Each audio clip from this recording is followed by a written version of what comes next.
Jay Crawford, Adam the Bull, Garrett Bush, Dustin Fox, Jason Lloyd, Tyvis Powell, plus, ba-da-da-da-da, you're loving him, Mikey McNuggets. And so many big names, it would take me hours to say all of their names. The ultimate Cleveland sports show starts now. Booyah! Hey, and welcome to the latest edition of the Ultimate Cleveland Sports Show, along with Tyvis Powell and Earl the Pearl. I'm Adam the Bull. We've got Anthony and Steve behind the glass. There's nobody anywhere else. Mike is on a plane. Jason's, I don't know what the hell he's doing at Summer League, getting into certainly trouble. Jay on the yacht. Jay's on the yacht. Yes, that's correct. Dustin's sick in Boston. G somewhere. Dustin's sick. Yeah, G's in a YouTube spiral, not answering phone calls. I don't know what else to say. So we're here. We got a lot to talk about in the summer day. You wouldn't think that because it's the middle of the summer. It's usually kind of the dead time in sports. Tyvis is miserable right now. Look at that face. You want to tell him why you're pissed off right now? Because I don't sit in the middle seat. Me neither. The middle seat is one of those seats that they say that when you're doing a show, you say that the most quiet person is the one that sits in the middle. Yeah. That's him. That's true. So what the heck is he doing right now? I talked to Earl, man. He was adamant about all right, so this is called standing no business because when I'm on panel, I'm in the outside seat as well. No, I got not. here. Yes, I am. We just did a show last week. You was sitting in the middle. Who, me and you? Yeah. Oh, well, hey. Well, he only listens to Mike. I told him to sit in the middle. So Mike leave, and all of a sudden, y'all do what y'all want to do. Everything's going crazy. Mike, you got to come back. You can't take vacations, bro. I think Earl just wanted to give you a hard time. I guess. Well, that's cool. It's working. You know what, though? You know what? Yeah. I ain't got to do that much talking today. That's what it sounds like to me. I'm going to sit back and just rotate. He's going to be quiet? Steve said, yay. He was round of applause. I'm going to rotate my head today and just chirp in every now and again. So, obviously, not obviously, but we'll talk about the Cavs later. Myles Garrett wins again later. And Aditi Kinkhabwala, we haven't seen her in a while. She's going to join us at noon. But we'll begin with the Guardians after our first read of the day. Yeah, guys, I want to remind everybody about FanDuel. Summer sports are in full swing, and whether you're all about baseball under the lights, golf on the green, or high-stakes soccer, FanDuel is the best way to make every game more exciting. You're already following the action. Why not make it a little bit more thrilling? With FanDuel, you can get in on the game while your friends are getting sunburned at the beach. I've been using FanDuel to track my matchups, and the app keeps it fresh with new daily promotions and fun ways to bet. If you're new to FanDuel, new customers can bet $5 and get $150 in bonus bet if your first bet wins. Open the FanDuel app today or visit FanDuel.com/UCSS to get started. All right, we're going to break down the Cavs Summer League roster later. Can't wait for that. But for now, let's talk about the Guardians sweeping the Astros. Who saw this coming? Tyvis. Tyvis, you saw this coming? I definitely said it, didn't I? Did you say it? Listen, this is the thing. Go ahead. So yesterday, as the Guardians, as Angel Martinez hit his home run, and then Jose comes back and knocks another one out, I get a text message from nobody other than Anthony Cantaspelli. Yeah. And he says, your guy is the ultimate glue guy. Talking about Big Christmas. Oh, he came back to the team and they started winning? Yeah. Now, he ain't hitting right now. But it's his it is his presence that everybody feels like, oh, if he here, then we all got the fact that we can hit.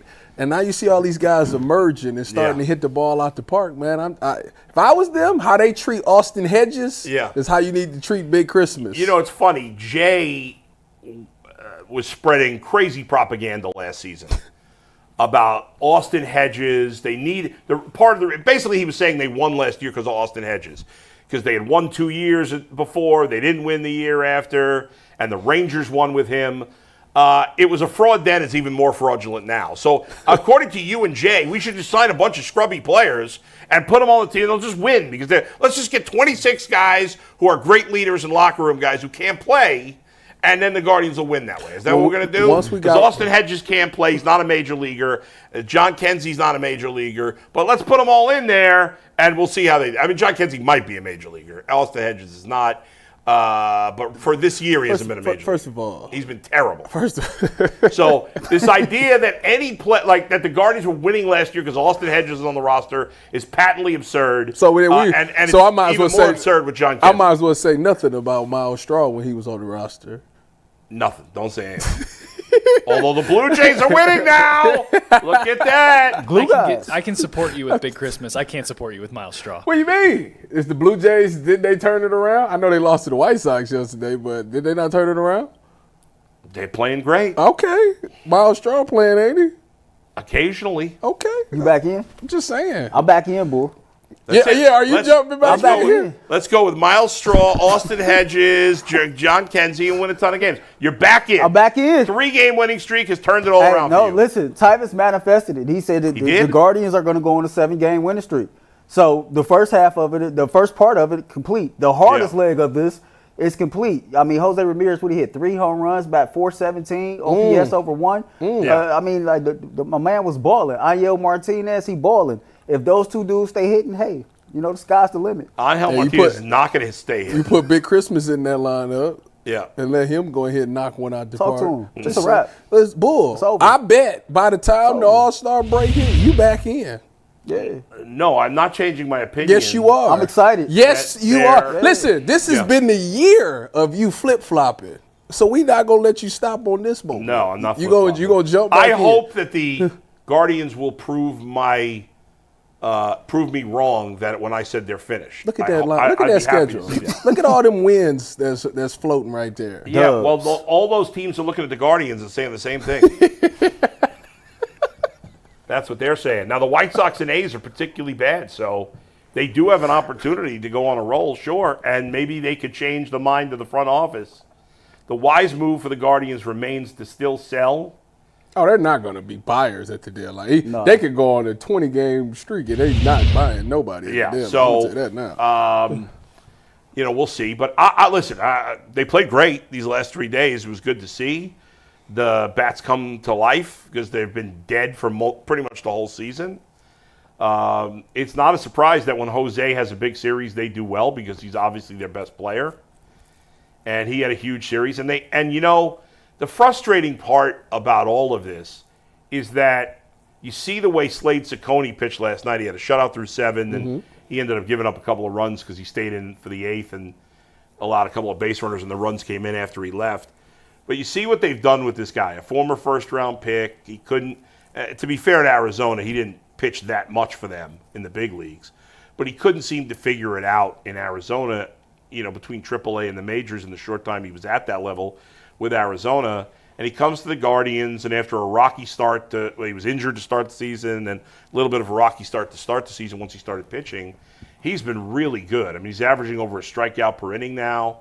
I'd like to see the walks come down a little bit, but still, pretty good. And the ERA at 3.44 for a rookie is spectacular. And he was great last night against the very good Astros lineup. Where we get him from? In the Josh Naylor deal. Okay. But the shame of it is, well, at least they had to get him. They traded their second best hitter, who they really need. And in the long run, it's great that they have Slade Ciccone, but they're so good at developing pitching. It's amazing how inept they are on the opposite end, and that they're in this position of being significantly under 500 and outside of the last 3 days playing pretty poor baseball because of their inability to develop hitters and letting them go. There's Jeff Passan today said the Guardians might trade Steven Kwan. Oh, yeah, that's been the hot topic. So... Well, they can't, It's not that they can't. Well, they said they offered him a deal and he turned it down, so... Well, first of all, we don't know if that's true. That's what this is what the streets is saying. Second of all... I keep my ear to the streets. Let me tell you something. Steven Kwan should be, in theory, an easy guy for them to sign because Steven Kwan is not going to get a huge contract because he doesn't hit for power. So nobody's paying him all these big contracts that like Juan Soto got last year and Ohtani. So he's around the $14 million Kyle a guy? Tucker is going to get this offseason. He's not getting anywhere close to that. Dang, he can't get 12. Oh, $12 million a year? Yeah. Sure, yeah, he's getting more than that. Oh, that's what I said. You said he ain't getting nowhere near $14 million. No. Oh, you saying those guys? Those guys. I got you. Not that anybody thought. I'm just saying, like, his contract, like, maybe 5 years, $75 million. Maybe he gets a little more than that. Maybe he signs a longer deal. What did they say? You're not going to have to pay him some crazy amount of money. Maybe he gets $17 million a year. I don't know, but it's not going to be an insane amount of total money. I can't imagine Stephen Kwan is going to get a total contract any more than like $100 million at most. And so that is there's no reason they couldn't sign him. Now, do you want to pay a guy who doesn't hit home runs that much? I think that's a question mark. But the rest of his game is fantastic. He's a great base runner. He's a great fielder. He's got a great arm. He has great baseball instincts. He hits for average. The only way I'm paying him he's a great player. Just doesn't have any power. The only way doesn't have enough power. Only way I'm paying him is if he says he wants to go to center field. Well, I would do it. I would do it even without that. But I do think they should move him to center field. Why don't they? I think they feel like, and part of it's probably he prefers left field. I think part of it is they feel like he's elite at left field and would just be good at center field and not elite. Because he's not as good a player defensively as some of the great center fielders. He's just not going to have that kind of elite range that some of these guys have. Zach say common sense is move him to center, bring up C.J. Kafis and Chase DeLauder, put them in left and right, and you just move on with your day. Right. Yeah, he and I have been talking about that. I thought C.J. Kafis was a first baseman. He is. Yeah. He's played a little in the outfield in the minors, but they're worried about his defense. They're not going to trade. They're not going to move Stephen Kwan in the middle of the season. That's something they do in the offseason. I did go back to Sassoni. I go back to the Tiger series. All 3 games versus the Tigers, we had pretty decent pitching, but we couldn't put no runs on the board. Yeah. And so it felt good to see a starting pitcher have a quality outing and actually have run support. Like he pitched from ahead the entire night, and that does a lot for your confidence. But if the Guardians can somehow, some way, find a way to just continue to put runs on the board like they did in this Houston series, man, and you get complimentary pitching like we've had for the most part of the season, I don't know. They're not going to probably chase down a wild card spot, but they were exciting to watch. Never. Four and a half out? Anything can happen. To me, they were much more exciting to watch in this last series than they had been in the last 3 or 4 3 weeks. They were hitting. Yeah. And so if you could just keep the fans engaged, keep us excited, then cool. So I think it take pressure off the pitcher. Like maybe Bybee and Gavin is always thinking to themselves, well, our offense ain't that good, so now I'm putting a lot of pressure on myself to throw these pitches. Well, that happens in the NFL, doesn't it? Yeah. So I'm sure the same thing happens in baseball. But maybe for Slade, he was like, you know what? We up 2-0. All right, I could be more relaxed. These guys is hitting well today, and he went out there, went relaxing, but was able to get some strikeouts and pitch a really good game. So to me, it always comes back to the hitting. As long as they hitting, I think the pitching it'll motivate the pitching. Like, all right, it's not just solely on me because I don't know how well Bybee and Gavin do right now with pressure. Yeah. Because it makes no sense for a guy like Bybee to go out there and pitch 4 straight innings of a shutout and then fall apart and can't make it out the fifth. That makes no sense. Gavin his last outing when he up against Skubal, he was great. Yeah. He had a tough 5th inning. He ended up getting out of that. But if I'm him, it's like, man, damn, I can't pitch no better than what I'm pitching. I can't get nothing. I get it, you going up against Skubal, but come on. Even in that game, you had opportunities to put some runs on the board and you didn't. No. And that's the thing. It's like, okay, you want to be excited that they've hit 3 days in a row, and maybe that turns into something bigger.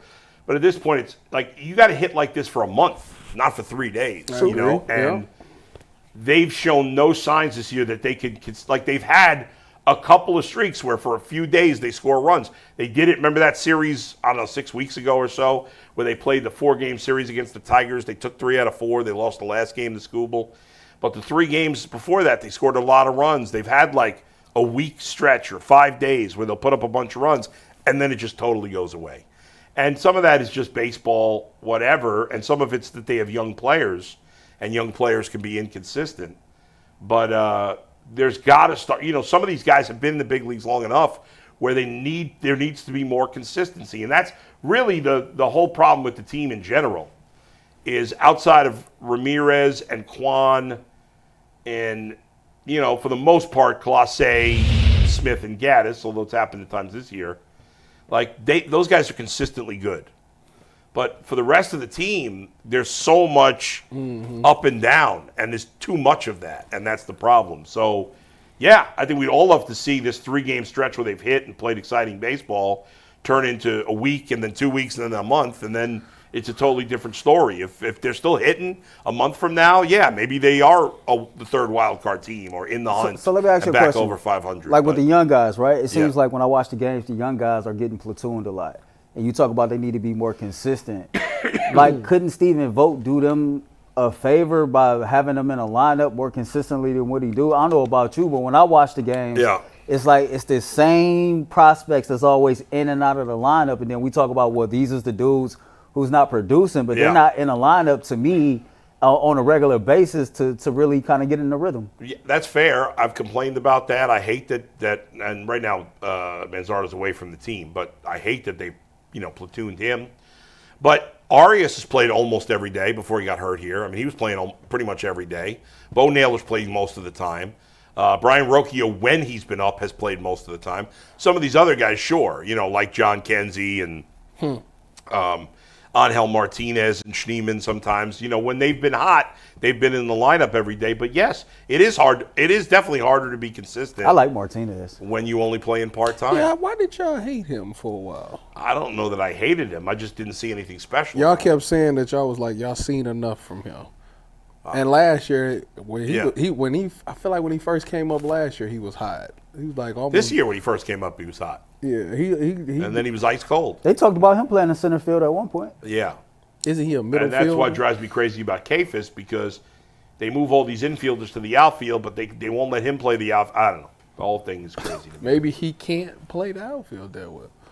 I'm sure he could if he had to. And he's played it in the minors if he could. Again, I'm just not. I want to see guys that can hit, and I don't know for sure that he can hit in the majors, of course.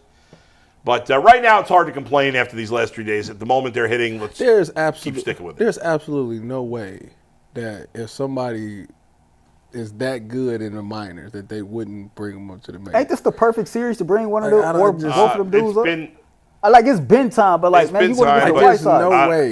There's no way. It has to be something we don't know. No, there's plenty of guys in the minors on other teams too that are playing well and don't get called up for a variety of reasons.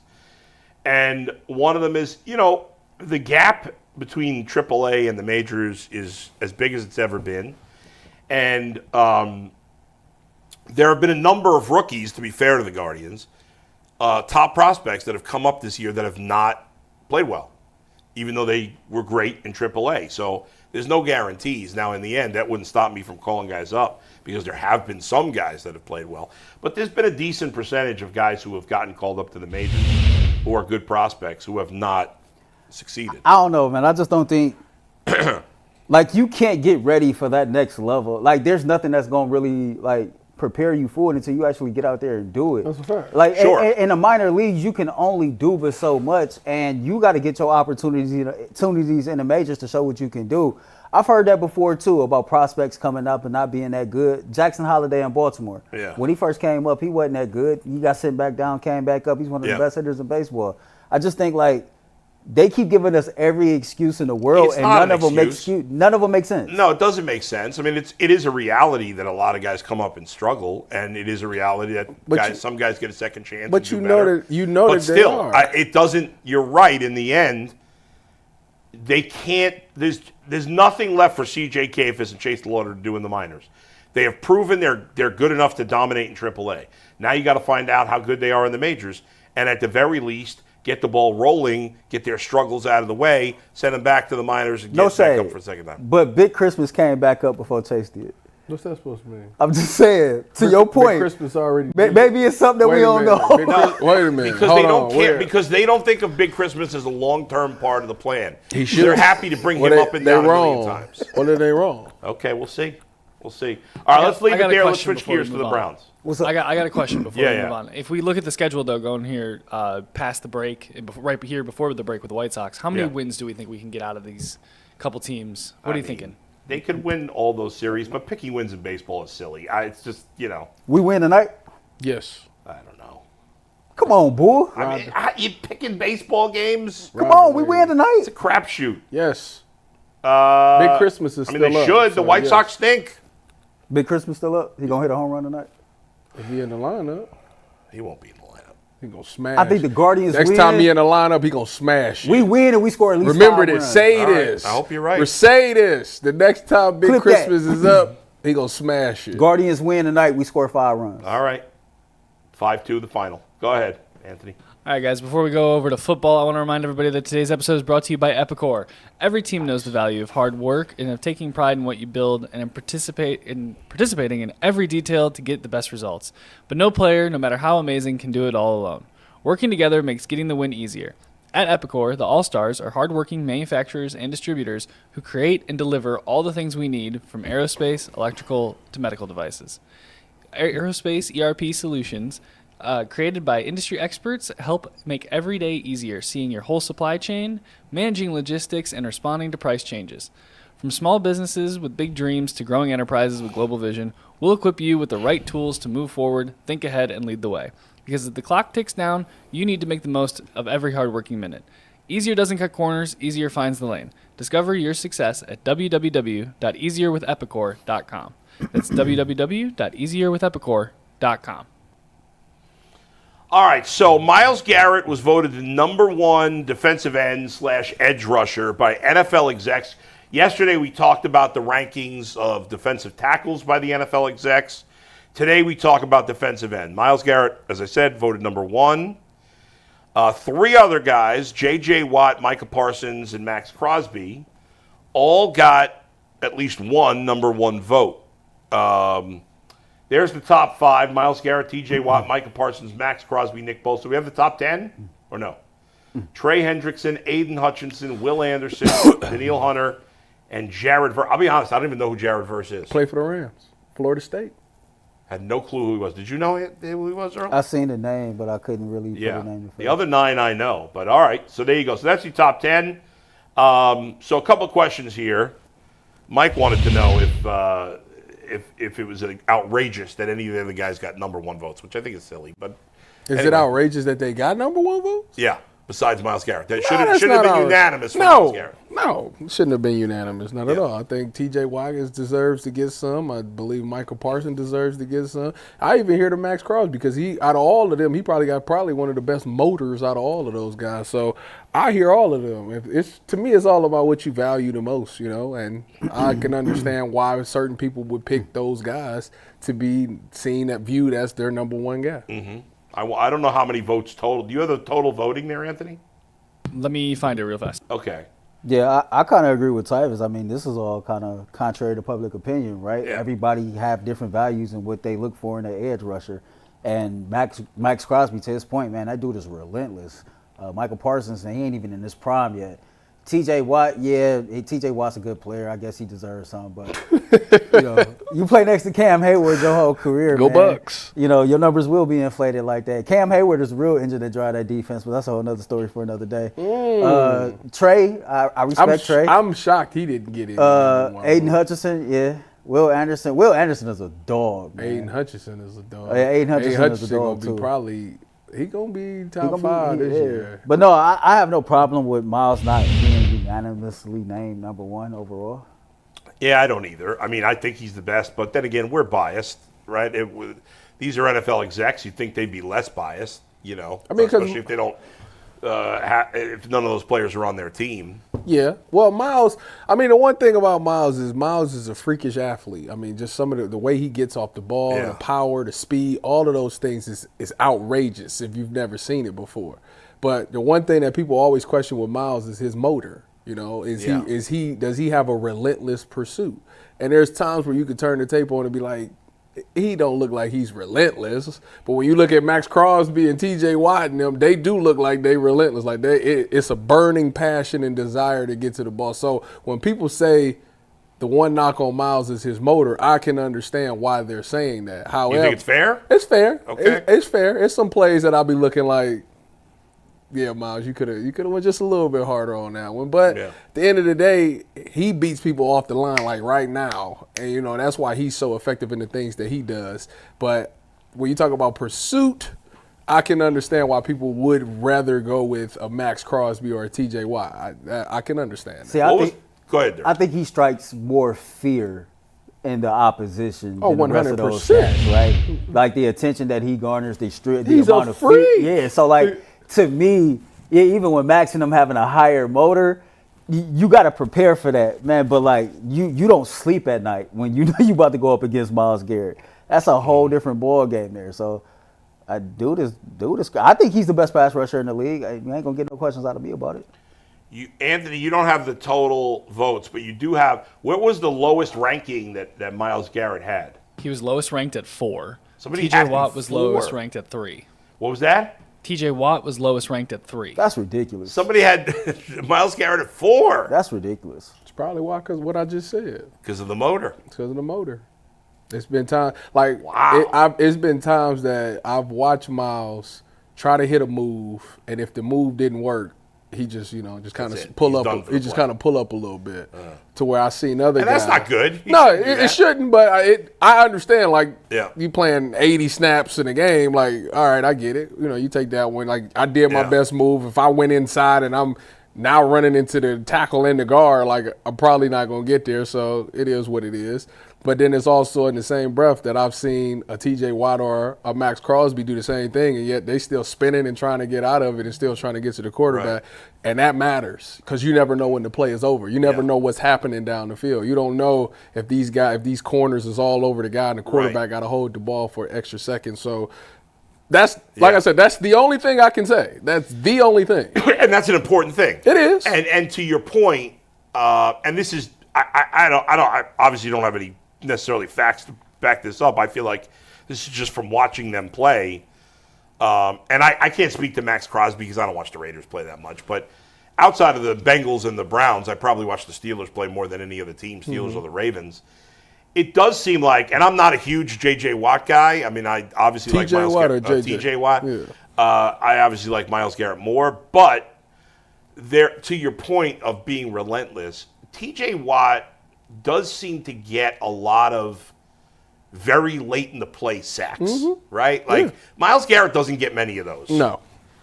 But those plays that were I guess I can't say this. I was going to say a lot of quarterbacks know to avoid left, but still with TJ Watt they know to avoid the right. But he just gets those, and so I could see why some people would say TJ Watt is better than Myles Garrett. I can hear the argument. I'm not being biased. I know it sounds like a Browns fan biased, but every time I watch the Steelers play, and I'm not taking nothing away from TJ. TJ is great. Yeah. But, man, everything starts and ends with Cam Hayward. Like, Go Bucks. Cam is that, to me, I think I've always felt like he's been one of the most underrated interior linemen in the league. And I just think his presence, his ability, it makes it easy for TJ to do what he do. And I get it. He's always there and around the ball at the end, but, like, 93 is always there too. Yeah, I agree with some of what you say. I mean, I don't think he's underrated because I think around the league everybody knows how good Cam Hayward is. I don't think he makes it easy for TJ Watt. I think that's unfair. I think he makes it easier. Easier. Whatever, that's a big difference. It's not easy. Myles ain't never played with a dude like Cam Hayward on that line. No, but you said no knock on him, but you are knocking him by giving. To me, and when TJ Watt doesn't play, the Steelers are not good. That's a fact. Their record without him is terrible. So he's got to get a lot of credit. I mean, it's been literally times that we've watched TJ Watt win the game. Yes. Like he's got game-winning sacks. He didn't got fumble recoveries to the house. He didn't cause it. We've literally watched it. With Myles, I'm not saying it hasn't happened. I don't think it's happened to the amount of times that I've seen it with TJ Watt. Now, part of that is because TJ Watt's got better talent. I agree. TJ Watt got a lot of help on his side compared to Myles, who don't got nothing. I think in the end, if you asked all 32 coaches which guy you want. I think Moore would take Myles Garrett. Oh, because but there would definitely be a handful that would take Watt. It wouldn't be 1 or 2. It would be probably 8. If you're doing this, you would go off of a talent standpoint. You would draft based off of talent. Yeah. It's Myles, hands down. Right. It's not even close. Right, but it's not just talent. And then, it's all that other stuff as well. Yeah. The question would be, and it's crazy because Myles got the leg up on this. The question would be, if I'm building a roster and I'm starting from scratch, which one of these guys am I confident can still get it done without – what if I don't have the great defensive tackle? Can he still get it done? Right. That's the question. On Myles, the other hand, Myles answers that question for you. 100%. On the other hand, you just made the point that Watt's got a better motor than Myles. He does. And I think it's pretty safe to say Watt's a better leader than Myles. Yes. It seems that way. To the public opinion, the public eye, we down in the locker room, so we don't know 100% of what's going on. But from the outside looking in, TJ Watt seems to be more of a leader than Myles. And despite all of that, I would still personally take Myles Garrett. I would too. But it's neck and neck. Yes. It's neck and neck. If I ended up with TJ Watt, I'm going to cry about that? Exactly. Let's face it. If the two guys had been on opposite teams, we'd all be saying TJ Watt's the best player. Yeah, you're right. I would have to. You talk about same production? And they have the same numbers. Oh, then TJ Watt's better. We were saying that. The reality is they're both fantastic players. We'd all rather have Myles, but realistically not by a lot. Would you take Aiden Hutchinson or over TJ Watt? I would take I'd take him over both of those guys. I'd take him I'd take Aiden Hutchinson over both because of age. And it's sad because I never thought I'd say that about a Wolverine. But about a Michigan man. Yeah, but he liked that. Yeah. How old is he? I mean, he's 5 years younger than those guys. That dude for real. Or Micah Parsons is also a lot younger. This might be year 2 or 3 for him. Or how 3. old is Hutchinson there, Anthony? And we got to look up Micah Parsons. But he is coming off. I got to see how he is off this injury. He is coming off a big injury. What was the injury? I forgot. Something leg-wise. He got cut off of the air. Yeah, it was like a freakish touch. That's why. But he was after that. He was killing the sack number. He had 8.5 sacks. It was ridiculous. And he's on a talented team, and he was getting them on everywhere. No, their defense ain't that great. But that's true. They got a great offense, but not a great defense. Go ahead, Anthony. He's 24, and fun fact, we share a birthday. He'll be 25 August 9th. Look at you, sharing a birthday. 24. Yeah, I'm definitely taking him. Yeah. What's Myles like 29, right? If he anything like he was before that injury, I'm taking him. How old's Micah Parsons, Anthony? And Myles Garrett's got to be close to 30 at this point, though. I think he's 30, isn't he? 29 or 30. And Watts? Micah Parsons, 26. Oh, wow. I thought Micah Parsons was the same as Hutchinson. And Watt's got to be 30, right? Or right around there. He's around the same as Myles. He's right at 30, yeah. So, yeah, if I'm starting a team, Hutchinson's the youngest of all. Well, what's his name? Will Anderson Jr.? He's kind of young, too. He's probably 24 also. This is only, year 2 for him? So, yeah, right. He got to be 25. No, year 3, isn't it? Going to be the third? This is going to be the third. Didn't see on that list, and you can debate if he's top 10 or not. Yeah. But Brian Burns is one of my favorite pass rushers. I know. I don't know what it was like last year in New York, but when he was in Carolina, man, he was. I tell you what, man. If New York figure it out, man. They defensive line is crazy. They D-line That's is crazy. Remember the NASCAR package they used to run? It was last year with Burns, Lawrence, Thibodeau, and now Abdul Carter. It could be. Well, not to mention, they have a great young receiver in Neighbors. Yes. The question is, the quarterback. Do they have a quarterback? Well, Jackson Dart. I even like that Tyrone Tracy, who was their the running back. The running back last year. I thought he was pretty good. You gonna pick him up in fantasy? I don't know. I just made a draft pick this morning. On fantasy football? Dynasty league, yeah. Hey, you got to change the rules in our league. Why? What do you mean? We got to go over the rules in our league. What do you want to change? The waiver, the way the waiver wire set you up. Don't like that? 7 o'clock in the morning. That's ridiculous. What do you want to do? That's ridiculous. I don't know. We'll talk about it, but all right. We need to do something. Throw your input in there. Yeah, we need to do something. No, today was in a dynasty league. Last year we started this dynasty league. We did a 30-round draft, and then every player you draft, you keep forever. Yeah. Unless you trade them or cut them or whatever. Who did you pick up? So it's a 2-quarterback league. But I made a big blunder. You took Jackson Dart. No. You mean when the league started? No, I'm talking about I had the first overall pick when the league started. I took Patrick Mahomes. ahead of Lamar, which was and Josh Allen, which was a mistake. Yeah, you shouldn't have did that. But whatever. So I had the first pick in this rookie draft. Okay, who'd you take? So I took what's his name, Ashton Jenney. Oh, okay. Where did Quishon go? Only 2 picks have been made so far. It's a slow draft. It's going on over the next few weeks. The second pick was Cam Ward. I'm just, not. I have Mahomes and I got Bryce Young, so I'm happy with my quarterbacks. I'll take a young quarterback later, but. And the keeper league got me, and I took Jaden Daniels in the last round last year. Oh. Yeah, it's gonna be a beautiful That's a year. great situation. It's gonna be a beautiful year for me, I took Jaden. You can keep him forever? No, you just get the keeper for 1 year. You forfeit that draft pick. Yeah. So I had. but that's a nothing draft pick. That's a nothing draft pick. Oh my God! Last That's year a I steal. drafted Jaden Daniels and I had Terry on my team. Man, I had that combo. Oh, Now man. what's this? Hey, it was stupid. It was Oh my stupid. God! Speaking of which, let's sidebar here for a All minute. this Terry getting traded to the Browns I talk. don't see it. I don't. Who started? I don't know who started it. can't be it was legit. Ken and Lima. It was Ken and Lima who started. That's who started. They were talking about it yesterday. They were Terry, talking about the Yeah. I mean, possibility of a it trade. fits the Andrew Well, Berry what was the thing. trade they were talking about? I don't know, but I just kind of tuned it out because the Commanders is in win now mode. They just Yeah. traded for Debo. You got Scary Right. Terry. They Your gotta quarterback pay is on a him. rookie Well, they gotta contract. pay him then. Not They to they'll mention. pay him. I think they'll Why pay would him. they not pay him? They just got a new owner to be able to buy. Why ain't they? Oh, so why ain't the deal done? People were saying that about Chase and Higgins too, and eventually they got it done. But, Yeah, as soon as all season started. I mean, McLaurin's got to get paid somewhere between Chase and Higgins, no? Yeah, for sure. Right? I would not Chase He'd numbers. be out there like Uncle Elroy. I started this Ohio State University. Yeah. But the thing, first of all, if I'm watching, there's no way I'm trading him. No chance. No, never. Number two, if I'm the Browns, no matter how you feel about Shedeur Sanders, he's unproven. Mm-hmm. The Browns cannot trade high draft capital right now until their quarterback situation is 100% When the solid. So last they time couldn't we seen a trade- receiver traded for high draft capital though. Like if you just go over the last What did couple DK get offseasons, traded for? Fourth? A fourth, maybe a third. A.J. Brown, He went for a first. he went for a first-round pick. But that was what 4 seasons ago?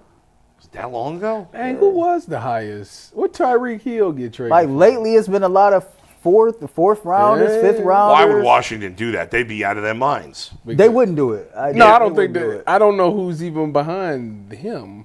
It's Let's Debo and him, right? And Debo, I still think he need to lose like 20 pounds. They had a young cat, man. And that's I me had him in talking. fantasy last year. I can't- Dynamo Brown or There was something? he was nasty. I think he gone. Tyreek Hill was the first-round pick was involved. Who? That was also a few years ago, Tyreek 3 Hill. years ago. There was a first-round. For the elite, now, is Terry McLaurin as good as Tyreek Hill and A.J. Brown? Probably not. Nah. But he's not far behind them. No, not at all. Second, You you know, wouldn't give up a second round for him? In theory, yes, but I don't want to give up any ammunition until I'm sure I have a quarterback. You got 2 picks in the first round next year. I know. Look, he thinking about it. Let me ask you this. He thinking about it. Are the Browns winning the Super Bowl this year? No. No, If they get Terry McLaurin, are they winning the Super Bowl this year? no. So I'm not going to do it. He is 29 too. In case you guys, He's didn't already 29. mention that. Well, the problem is you would have to pay him, and I don't even know Right. until Deshaun's off the books. Yeah, they got a crazy That's salary money cap for you. situation. I love Terry McLaurin. Obviously, in theory, I'd love him to be on the Browns, but I believe the Browns will trade one day for Chris Olave. Anytime that you hear like whispers and Yeah. Andrew Berry's checked in on it, same thing happened with Judy. He checked in on it, and then boom, they end up making a trade. where's he from, Olave? California. Oh, he's not from here. No. Guess I shouldn't. But I feel like for some odd reason he fits the mold. He's a speedy receiver, Yeah. young guy, definitely could be a number one. I give you a second round pick for him. I give up a Hey, second round pick well, for the him. Saints would never do that. Well, Well, the Saints might. I mean, they might because they might have to. The Saints have. It's gonna be He's a a year. lot younger. It's gonna be a year where the Saints have to just sell everything because their cap is Right. Or I Messed up. listen, Greg Newsom for him. Why would they do that? They can't pay Greg. Oh Newsom. no. No, I think next year, like if they whether it's Shedeur or Gabriel establish themselves as the starter, or they're picking 1, 2, 3 and get that next franchise quarterback next year, that would be the time to strike for that veteran receiver at that point, in my opinion. I wouldn't do it now, but You trade one of your 2026 first-round picks. I keep saying this for 2027. You get 2 first-round picks in 2027. You do what you got to do. You get Jeremiah Smith. Problem solved. Oh, man. They not. No. Jeremiah Smith going to be gone. Remind me 1 later, or 2. Anthony, if we have time at some point in the show, on my podcast today, a fan asked me the question, if you could do a podcast with any former Cleveland athlete, who would you pick? And I ended up naming a few guys, and I'm curious to see what these guys think. So let me bring that up later in the show if we have time. I took my friends like Tyvis and Dustin out of it because obviously I've worked with them. So I didn't include anybody that I've worked with before. But I came up with some names, and I'm curious what you guys think. How good they'd be on a local Cleveland podcast. I'm interested. Yeah. Hopefully it come up. Throw that in there later. All right, Anthony, go ahead. Yeah, last point on all this. Will Anderson Jr. is only 23, guys, so he's actually younger. Who is 23? Will Anderson Jr., so he's actually a year younger. So he's even younger than Hutchinson and not coming off an injury. Yeah. Yeah, so I mean, I'd love to have, man. I got to see Hutchinson off the injury. Yeah. 8.5 sacks in it was 7 games or something like that. It was ridiculous. And like you said, I was going to say. And he ain't got It wasn't nobody. even just the sacks. It was the forced fumbles. It was everything. And it's not like he got a great defense. Well, I'll say this. You know what? I was about to say he doesn't have a good D tackle there like Myles Garrett, but you know who they signed last year? And it probably played a role in his success. Oh, the dude from the Bengals. Yep. You got it. Was it Reader? Yes. DJ Nice Reader. Reader. And he's not at the top of his game anymore, but he's still a very good player. Yeah. So I wonder if that helped. They just drafted my boy Tyleek out of Ohio State the first round for a D tackle. So You think he's going to be good? yeah, I do. All right. Well, Aiden had 7.5 sacks last year. How many games played? Only 5. 7.5 sacks. Man, in 5 what? That's crazy. Oh my. He was on pace for like 25 sacks. Jesus Christ. Wow. I didn't realize it was that. That is crazy. Where did he finish? Like on the sack leaders? I bet you are there 20 guys that even got 7.5 sacks? There probably are, but can you find that? That's crazy. In 5 games. I wonder how many. Man. Played 5 games and had 7.5. There's guys who play 100 games don't have 7.5 sacks. What's his name? Agbo Okoronkwo. How many sacks did he have as a Brown? 5 in 3 years? Probably. Or maybe it was only 2 years. I don't know. It's all blending together at this point. So he finished 36. 36th in sacks. He played 5 games. That's ridiculous. That's crazy. Most people cap out around 9. Yeah. All right. Let's hit our next subject. Go ahead, Anthony. Yeah, guys, before we get to our next one, Earl's going to tell you about the Ultimate 216 show that he just did. Yeah, man, we did an Ultimate 216 show yesterday. Go check it out. It's right there on YouTube. We talked to Spencer Davies. We did Bull's favorite subject. We did a preview on Summer League. Me and Cecil talked about Cedric Tillman. Bleacher Report named him as one of the Browns' most promising building blocks. And we introduced a new segment called Top 5 in the Land. Each week, me and Cecil, being 2 cats from the inner city of Cleveland, is going to go through and pick 5 things to rank that's tied back to the city of Cleveland. Yesterday, we did our top 5 favorite athletes to watch, not named LeBron James. And who worked? Both of us. Give us one. Here's the crazy part. How you put LeBron? He from Akron. No, that played in Cleveland. Oh, okay. Both of us had a Cleveland Indians player for our number 1. You can tell we was raised in the 90s. you can tell. Number 7, Kenny Lofton. Yeah, he had Omar answer. Vizquel, number 1. Your I had top Manny 5 Ramirez. favorite Players Cleveland to watch. athletes. Oh, players to watch. Yeah. Okay. Kenny Lofton. He had Omar number 1 on his list, Omar number 1 because of the defense. and I had Manny Ramirez number 1 on mine. Manny is like one of my all-time favorite Manny players being Manny. across all sports. Can't I nobody say remember nothing his about that. his final at bat in Cleveland. He get a standing ovation. Everybody knew it was over. We playing against the Kansas City Royals. That's the worst feeling in the And world. he steps out the better box and he acknowledges the fans. Yeah. He steps in and he smacks a home run up. Like, that's the perfect Yeah. send-off. Like, Well, that was him. that was my guy. Man. Everybody knows. All right, guys. Cap Summer League gets underway. When does it start? Tonight. Oh, it is Tonight at tonight? 5. I'm Can't not- wait. I keep it 100, as the kids say. You ain't 100. watching- You ain't watching it? Not 100. I'm not watching 100. a single second. You, of or will Summer you League. watch Bronny versus Cooper Flag? It costs $3,000 for courtside seats. Really? That's insane. Why would anybody pay that money? Because it's Cooper Flag versus Bronny. Bronny be getting busy too. Did you see the steal with the dunk? Boy got them springs. I thought he wasn't playing. Bronny out here getting busy. On Summer League? You ain't see that? I thought Mike said yesterday he wasn't playing. Oh, I don't know. You talking about tonight? So Bronny's playing against Cooper Flag tonight. Yeah. So you watching that game instead of the Cavs? Come on after. Okay. Yeah, I say come on. They come on. But if they were on the the same Cavs time, is what on would at you 5. watch? Oh, the Cavs. I'm watching the Cavs. You're really gonna watch the Cavs Summer League? I would. Absolutely. I'm not, but I would. Oh, you would. I'll Okay, watch so I do want to see this Proctor. Who are you excited kid. to see? I do want to see. Proctor? I want to see Proctor. Who else would you be excited to see? Is Jaylen Tyson playing? he's playing. That Dexter, what's his name? Dexter from Dexter Jackson. Oh, I thought you were talking about the serial killer from the Showtime show. No, I think I got his name wrong, but the kid. Are you talking about Jackson Robinson? Jackson Robinson? I'm sorry, Jackson might have played for the Browns. Jackson Robinson, my bad. Yeah. But the undrafted kid. Yeah. Spencer told us yesterday that he has the possibility to take that two-way contract that Imani Bates once had and lock down that spot. But I'm interested to see Tyrese Proctor like everybody else. I heard he's going to be given ample opportunities to shoot the basketball. Yeah. I want to see what he brings on the defensive end. He's a college veteran, and to me, when you're dealing with guys that's drafted at the end of the first round and into the second round in today's NBA, the way the rules is and the CBA is, I think if you can get some college veterans that you don't have that's easier on the developmental side and actually got some type of skill set, I think they could be more of a contributor quicker than guys that played in college a year or two. There's only 3 people that I care about seeing in Summer League. If I decide to watch Summer League, there's only 3 people. Yeah. Craig Porter Jr., Tyrese Proctor, and Tyson. That's it. Tyson and Porter Jr. is only playing one game, reportedly. Then Who else is playing? You got I have the list? the whole roster right here. Go ahead. So you got Craig Porter Jr., you got Jackson Robinson, Nochard Omir, Jaylen Tyson, Caden Shedrick, Tyrese Proctor, some guy named Tomlin. I'm not even going to try and pronounce that first name. Darius Brown, Wereth, I don't know how to pronounce that last name either. I don't have any of their pronunciations up here. Is high drama. Go ahead. Cheney Johnson, Denver Jones, and Sayu Niang.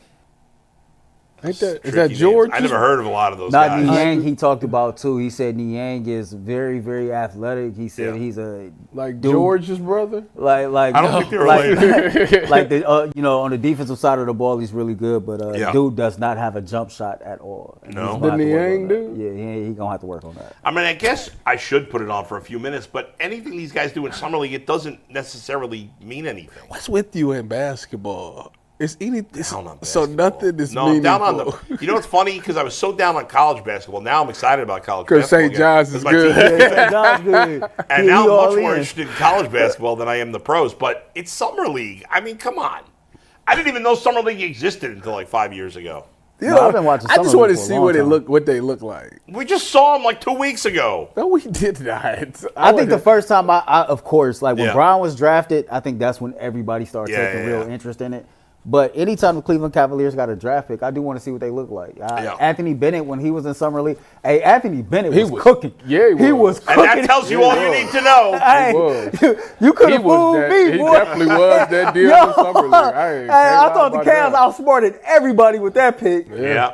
But no, Summer League can be fun, man. You just if you enjoy sports, if you enjoy hoops, and you just want to see people like Yeah. play basketball, and like Spencer said yesterday, this is an audition not just for the Cavaliers, but for other teams. And I know it might not mean nothing in the grand scheme, but these is young men that's trying to make an NBA roster, and they're trying to show what they can do. So And nobody needs to apologize for watching it. You want to watch it, watch it. Go ahead. To me, when you're playing for something and you're in that position, I think the quality is better. Like, they're going to be playing hard. They're going to be playing competitive ball because, again, you're trying to make an NBA roster. NBA roster means guaranteed money. Well, what percentage of guys playing in Summer League have a guaranteed spot? Not high. Not high. So That's why I you're want to right. see It's Brock. probably good quality basketball. All right, you talked me into it, Earl. Let's do it. I'm not going to watch the whole game. It's fucking crazy.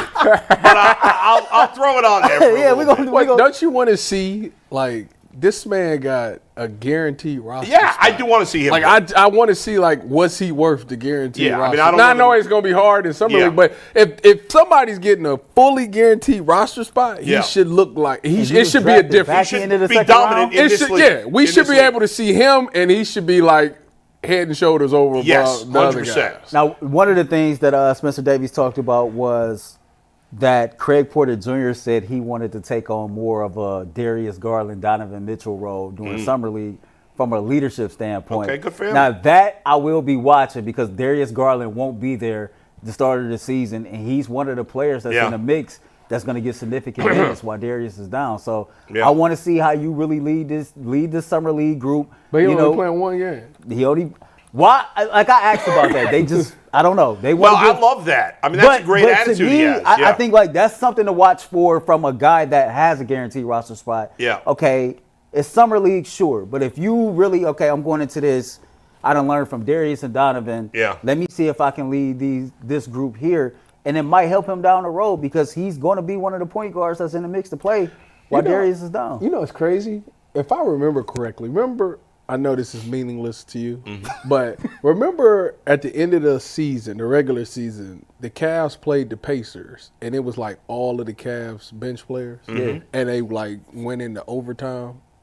Yeah, I do remember that. Yeah. Didn't Greg Porter Jr. have like a really good game that game? I want to say he did. And he was going up against like the starters. Yeah, I want to say he did. Indy starters. Well, I like his attitude of wanting to, get better as a leader, and so that's cool. He's a veteran compared to most of the guys that are playing. I did think Jaylen Tyson would probably play more than just one game because of the dudes. Bless you. Thank you. Like, if you're talking about dudes that we're looking to be contributors off the bench, well, okay, you got a year of NBA experience under your belt. Let's see what you do in Summer League, and then let's see, how the rest of your offseason go and what you can bring to this team this year. I know Kenny felt like when he got his minutes and he was in the lineups with certain guys, he looked like a quality NBA player. So I want to see how those two young guys have grown. But Proctor's, I'm like you. You got a guaranteed roster spot, guaranteed contract. Yeah. Kobe Altman had a late first-round grade on you. And I trust Kobe as a talent evaluator, if I'm being honest. So I want to see if this dude is a walking bucket like that. I think Jaylen Tyson's interesting because I think of all the players playing in the Summer League, he's got the best chance to be a contributor in meaningful minutes. Obviously injuries could play a role, but he played, some meaningful minutes in the regular season last year. He's a second-year player as opposed to being a rookie, and I agree with you, Earl. I thought he showed, there were times I was watching him like, this guy's a pretty good player.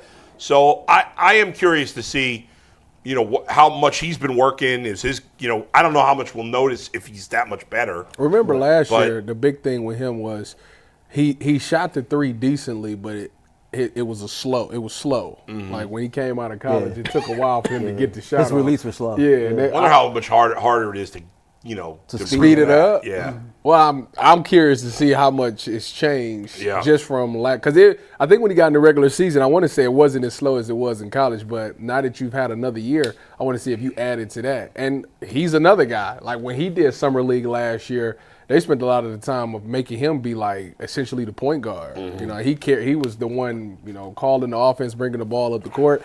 I want to see if that continues to be the thing for him because it seems like at some point they're going to have to rely on him at some point this year to come in and be able to contribute somehow. All right, guys. Porter had 20 points in that game that Tyvis talked about, by the way. Okay. Tyson had 31.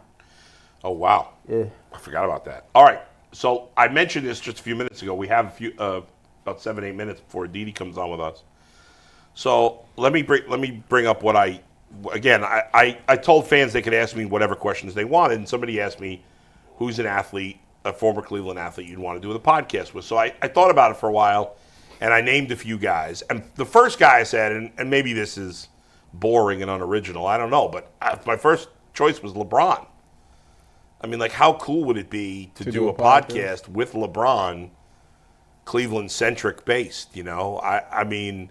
He'd be lying about some stuff, but I think it'd be fun. I don't know. I would try to get the truth out of him. I got a name that most people would be like, what the hell? Machine Gun Kelly. No. Cuddy. Aaron Shea. I've met Aaron That's Shea. very random. I know Aaron Shea a little bit. Yeah. Aaron Shea is funny as hell. Yeah. And he keeps it real. I'm telling you. I'm going to try to get him on the show. All right. But yeah, okay. I tell everybody, Tom Brady's godkids, I know the Godfather. Yeah. Most of the Tom Brady's kids, I know the Godfather. Ain't nothing to it. Most of the names I brought up were not realistic. I said it would be fascinating for me to do a podcast with Kyrie Irving. Oh, yeah. Even though I got beef with him off I the was say you court. got beef with him. That'd be funny. No, that'd be a good podcast. But I'd love to chat with him. I mentioned Odell Beckham because I said the other day that I had a chance to interview him once in person, and we talked off the air beforehand, and we had a very interesting and I thought nice conversation, and so I think he'd be fun to do a podcast with. Another guy like Kyrie that I've had beef with, even more so, Baker Mayfield. I think it would be fun to do a podcast with Baker Mayfield. I think he'd be pretty honest. I think he's generally pretty honest. I think that would be fun. For the Indians, I can't remember who. I said Albert Bell would be. I don't know if that would be terrible or great. Jason Kipnis, I think, would be a good one. I don't know if I want to do one with him. I want to interview Dennis Northcutt because I still want to know what the hell was going through your mind when you dropped that damn ball on fourth down that could have secured the first playoff victory for the Browns after we returned in '99. Damn. There's a lot of bitterness right there. Dang, I got in trouble that night. That's all you want to talk about? Oh, really? Yeah, I got in trouble. That's it. Like, I broke something. My mother was like, man, you don't pay no damn bill. Breaking stuff in my house. You think? You open some, yeah. You think he would have? You think that'd be the first question you ask? Probably the second. That probably would, Probably the second. that wouldn't probably go Probably smoothly. the second. Probably the Oh second. my goodness! You know, I would have asked Jose Mesa, what the hell was you thinking in the bottom of the ninth inning when you blew the World Series? Is Jose Mesa dead? I hope not. Maybe You see how I shut up? Yeah, my mama let me stay up late for that Game 7 of the World Series, and you blew it. Anthony, you bring up with Jose Mesa. I don't know why I thought he was dead. He might not be. I don't think I got like beef with any Cleveland athletes. Yeah, I got beef with them too. How about if I did one with Trevor Bauer? Now that could be fireworks. Like, why would you fly in that drone in the middle of the playoffs and you knew the Guardians and the Indians was in a rare situation? We could have won the World Series. He's a selfish Series. jerk. That's why nobody wants him on their ridiculous. team. He is alive and 59. All right, good for Jose Mesa for being alive. You think you could keep your composure when talking with some of these people that you name? Absolutely. Within limits. I mean, like, I'd probably get pissed off. Certainly with Bauer. There's no way that would turn confrontational. With Baker and with Kyrie, I don't know. Definitely Bauer would turn confrontational. I would do a podcast with, it would be called the Earl and Earl Show. I'd do a podcast with J.R. Smith. That'd be a good one. I'd do a podcast J.R. with Smith would be. That's a great choice. I didn't even think about J.R. Smith. That's who I'd do a podcast with. I don't know who I'd do a podcast. Some of these ex-basketball players, man, they don't even care. They'll just say whatever. They don't give a rat's you know what. I mean, and a lot of ex-basketball players have podcasts now, and they like Gilbert Arenas is out there saying all kinds of stuff. I like Mello podcast too. Oh, and Mello's podcast is Mello. I used to like Shump's podcast. Shump used to. He's a good storyteller. Yeah. Jeff Teague is a good storyteller too. They killed Shump. R.I.P. Rod. So, I mean, there's a lot of interesting former athletes. Well, podcast. Manziel? What's that? Johnny Manziel? Yeah, Johnny Manziel's such a clown. I mean, I guess Trevor Bauer is too, but He was interesting on the Shannon Sharp podcast. Was he? I just Johnny feel like Manziel and Josh Gordon should start a podcast together when we were Browns. I just think Manziel is so full of crap. I just don't believe anything he says. He got his own podcast, don't he? Yeah. He be having like some good guests on there too. Everybody's got their own podcast now. And Somebody else asked me on the podcast today, speaking of which, what advice would you give to young people in the business? And I talked about it for a few minutes, but it's tough because in some ways things are better than when I started because you can get yourself out there. Mm-hmm. But on the other hand, there's so much out there, it's hard to break through the clutter for somebody that's, doesn't have a name. But the other negative is, like, if you want to get into radio specifically, which, I don't know how many people feel that way anymore, but it's just, when I was first coming up, you could go to some small town and get a job, and they just don't have, like, those small stations in small towns don't really exist the same way anymore. Andy hired me July 6, 2021. Yeah. And I remember going through the process. I told Andy what my end goal was. I wanted to be a sports radio host, and I wanted to be a sports media personality. Yeah. And he told me that you're going to have to start from the ground level. that I can't put you on air if you know anything, or if you don't know anything about radio.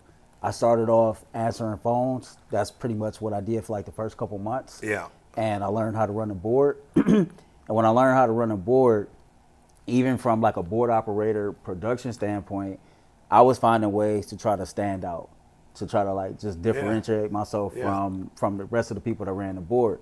So any show that I would do, I would put my own personal hotkeys and drops in. Yeah. Or like my music beds coming back was always rapper and R&B. And at 92.3 The Fan, before I started, everything was, a lot of it was like hip hop, rock and all of that. Yeah. And so like I was just doing things on that level. And then when I started speaking on the mic and things like that, so for me, I'm actually going to East Lake High School next Sunday to speak to, Ken Carmen set that up for me to speak to some people who want to get into the business. Me, I would just tell people, work hard, trust the process, and be yourself. I think that in this industry, it is so easy to listen to, people that's in this game with you and sound like them, just have your own style. Yeah, you can't imitate somebody. You got to have your own style. Yeah, and like whether you got a good take or a bad take, if you trigger somebody's emotions, you're doing your job well. That's how I look at it. And no, it's a good point. And being an imitator is lame, and it's tough though. I mean, if you want to get into this business, you have to go into it knowing there's a good chance you'll never make very good money. Or that you will never, like, it's a lot of people I went to Ohio Media School with that had similar aspirations, similar dreams. Yeah. And the truth of the matter is, you go through the program, you complete the program. Yeah. There's no guarantees that you're going to ever work in this industry. Of course, it's hard. And then when you get in this industry, there's no guarantees that you're going to elevate. And like you said, it is very few people that make quality money to enough to be like, okay, I'm cool. So I always look at my situation like, I just completed 4 years. This is year 5. Yeah. I'm blessed. I have really done a lot in 4 years. Yeah. You got an opportunity in a big city, actually. Yeah. And you took advantage of it. Yeah. And and that's what you got to do. And something you said there about standing out. That's what you got to do. You got to make. I said to people all the time, you got to make yourself valuable. You got to be able to do as many things. So you being able to answer phones. Which there's more to it than just answering phones, obviously. You got to know how to communicate. You got to know how to talk to people. And running the board, these are important things to learn that people may not get, may not care about if you're not interested in the business. But they're important parts of getting an opportunity in this business. And so the more you can do, the more opportunities you have to get your foot in the door. I took my first full-time job in the business was as a news reporter. I didn't want to be a news reporter. I hated it every day I did it. But it got me my foot in the door, and it led to my first full-time sports job. You was a what? I was a news reporter for a radio station. Really? Yeah. I didn't know that. 2001. Wow. A few weeks after 9/11. But not just what you like. So I think like showing that a host can trust you when you're a producer on radio, it goes a long way. Like any host that I ever worked with, Jonathan Peterlin will tell you, I was always prepared. Anytime he came into the studio, that's important. Like, I made sure that my host had everything he needed and that I was basically paying attention to everything around me. My job as a producer in radio is to protect your job and mine at all times. And so instead of focusing on letting me get my voice heard, focus on doing your job to the best of your ability. And then when those times come, you just never know. Like I remember when I got my first hosting opportunity, it was July 26, 2022. And I just remember it just came out of nowhere. And he just called, said, it's time, you ready? And it was the day that Sue Robinson came down with the decision on how long she was going to suspend Deshaun Watson for. So, just work hard, trust your process, and just see what happens. There's no guarantees in any of this, just a little bit of luck. That's right. A lot of hard work and all that other stuff. Definitely the luck. I can't believe it. You've been only doing it for 4 years. Yeah, only 4 years. I think this is 4 years for me too. I think I started in 21. Yeah, as young pups. Because I got cut from the CFL. And I worked for the city of Cleveland. July 31st. Combined 9.5, 10 years. So I got a ways to go. I still look back like, man, dude, that was a huge ass gamble. I went to school during COVID, which was smart because if you look at our show, it's on YouTube. how people consume media, you never knew that was about to change for good. Yeah, it changed significantly with COVID, obviously.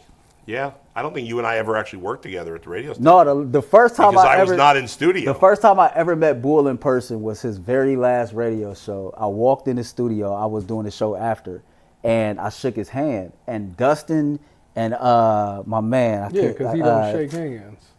Board up. He's Dave Spano. Yeah. They looked at me like, he don't even shake hands, and he shook your hand. That was the first time I had ever met Bull. Then I seen Bull like a couple months after that when we did the second pilot to the unreleased barbershop stuff that G never did. That was a good story. G's update is he got catfish. I was just telling my friend Jen, who owns that barbershop, the Emerald Room, I got catfish about that.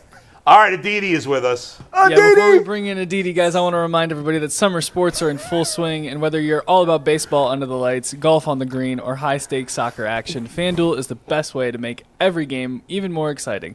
You're already following the action. Why not make it a little bit more thrilling? With FanDuel, you can get in on the game while your friends are out getting sunburned at the beach. Now, I've been using FanDuel to track my favorite matchups, and the app keeps it super fresh with daily promotions and fun ways to bet. And if you're new to FanDuel, new customers can bet just $5 and get $150 in bonus bets if your first bet wins. Open the FanDuel app today or visit FanDuel.com/UCSS to get started. You have Aditi. By the way, Chase DeLore not in the Columbus lineup today. Keep an eye on that. Hi, Aditi. How you doing? It's been forever. I'm looking at you guys, and it just feels like it's been so long since I've seen you. Where you been? Everybody looks good. Where have I been? I'm always here. It's when Steve decides to call me. Yeah, I mean, Steve's a slacker. I guess you were hurting for guests today. Huh? Yeah. Is that how that went down? And by the way, bad job out of you, Steve. Now I can't trust you, Aditi, because you just said we all look good. I don't look good. I look terrible. I'm super heavy right now, and I look terrible. So I mean, a little scruffy, a little. Have you decided to stop shaving? Does it make you feel a little tougher? Damn! I don't know. I don't mean that. I can't say nothing because I look scruffy too. I just got a fresh lineup yesterday, I don't know Didi. what the point of scruffing. I knew you was coming on. I had to make sure my lineup was straight. Here's the reality. I'm going to share the reality with you because I keep it real. Here's the deal. So for 4 months, my family and I were living in a different house because we were having work done on our house. Oh, right. Well, that's exciting. It was a while ago, right. but yeah, it was very exciting. And we moved back into our house, I want to say in February or March. And somewhere in that transition, I lost my electric razor, right? I don't know what happened. Okay. You know, you lose things when you move. So my wife bought me a new one like 2 months ago, but I haven't even taken it out of the box yet because I kept thinking I was going to find the old one and blah, blah, blah. Sure. So now I don't shave anymore at home. What I do is usually once a week I go see my friend Jen, who cuts my hair, and once a week she gets me in and she gives me a shave. Why can't I don't understand. You're not taking the new one out of the box because you're hoping to return it, or it's just laziness to have to learn how to use a new one? Okay, so originally it was because I thought I'd find the new one. Okay. Now I guess it's just lazy. I don't know if it's even lazy. I'm certainly not. I may be fat, but I'm not lazy. I am busy nonstop, like with all kinds of crazy shit that I'm involved with. Now it's just nuts. I don't have a minute to breathe. But I guess I would have to blame laziness on this one particular issue. I just haven't taken it out of the box. It's stupid. But I'd rather just go to my friend and let her shave my face. I don't really like shaving. Well, Aditi. And once a week. Okay, go ahead. Yeah, Sorry. So. My excuse is I'm just bumming it. You know, I just. Yeah. Tyvis got hair replacement though. He got what? Hair replacement.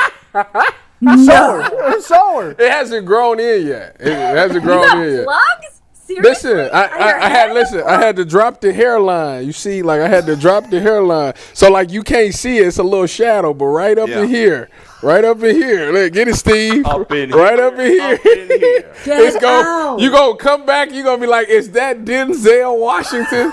And I'm gonna be like, I have to be honest though. I don't know that I've ever seen you without a hat. Yeah, I don't know that I ever knew what was under it's a there. very rare thing. You know, even when I pass away, I'm gonna have them bury me with a hat on. Yeah. That's how you're gonna do it. So if you're always wearing a hat, why bother with the hat Well, plugs? the thing is, I do Big Ten, so like you can't wear a hat on the Big Ten. Yeah. So to make myself feel good, you know, presentable, I decided to get this hairline thing done. So yeah, we'll see. I'm excited. You know what? I have to tell you, I so appreciate a man who has a piece of vanity, because as a woman on television, I feel as if I constantly have this sense, and I won't name names. Look at that dude. He can get old. He can have white hairs. He can put on weight. And it doesn't make a difference. But if it's us, well, we've got to be on top of all of that. So, yeah, having said that is very true sorry. and very unfair in our business. Men could get away with looking like absolute crap, and women generally can't get away with that. I mean, it's unfair. Well, I tried, Aditi. I tried. I went to the barbershop yesterday. I don't know about these cats. I went to the barbershop. I had to be ready for the moment because you never know who's watching. I mean, you're looking a little scruffy in the beard too, Earl. You definitely can trim you got yours trying to be like the last Karate Kid. Yeah, for sure. You know, doing your thing. No, you got to shade that down. To some Browns talk. Yes. Yeah, go ahead. To some Browns talk. Aditi, we are what, 12 days before everybody's in camp. Who do you think will win the Cleveland Browns quarterback battle and why? Dang. Let's just go right there, right? Yeah. Let's just jump right to it. Yeah. Well, I don't think it's a four-man race. It's a Joe Flacco, Kenny Pickett race to me. Shedeur Sanders still has a lot of growing up to do, a lot of developing to do, a lot of learning to do. And I would say the same for Dylan Gabriel. For as much as he's shown, he still has to show that he can overcome his size. And I think that's sort of like a magical little thing, especially on this level, guys that can do it and those that have still struggled to do that. So this is about Joe Flacco, the grizzled veteran who knows what he's doing, who can still make all the throws, and Kenny Pickett, the guy who's getting a real opportunity here. And the truth is, we didn't get to see much of Joe in the spring, and that was obviously by design because Kevin Stefanski and his staff needed to see what they had in these rookies and in Pickett. But I would expect to see Joe get more of a chance now because if he is the guy that's going to win this job, he needs to be able to show everybody that he can win this job, and he needs to convince his teammates that he's the guy to win this job. And if Kenny's going to win the job, he's got to beat out Joe, not these other two kids, frankly. Young men. Sorry. Is that rude? I don't mean to be rude. It's just the older that I get, the more like kids they seem. I know. I say it too. I don't think it's rude. Aditi, I don't mean any disrespect. Mr. Sanders, Mr. Gabriel. Go back to my Wall Street Journal days when everybody was a Mr. Sorry. Aditi, when you look at these quarterbacks, so you say it's a two-man race between Joe and Kenny. My question is, for the Browns, they're not going to go past this season with probably Joe or Kenny because if Kenny has a great season, they won't probably be able to pay him fair. And if that's the case, why not play the two young guys to see what you have?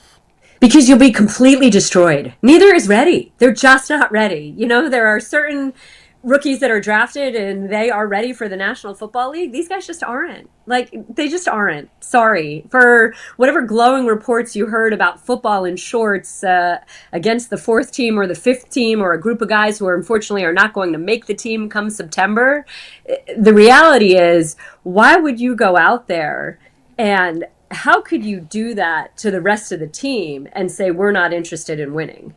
Have you looked at the schedule and the way that the schedule is starting?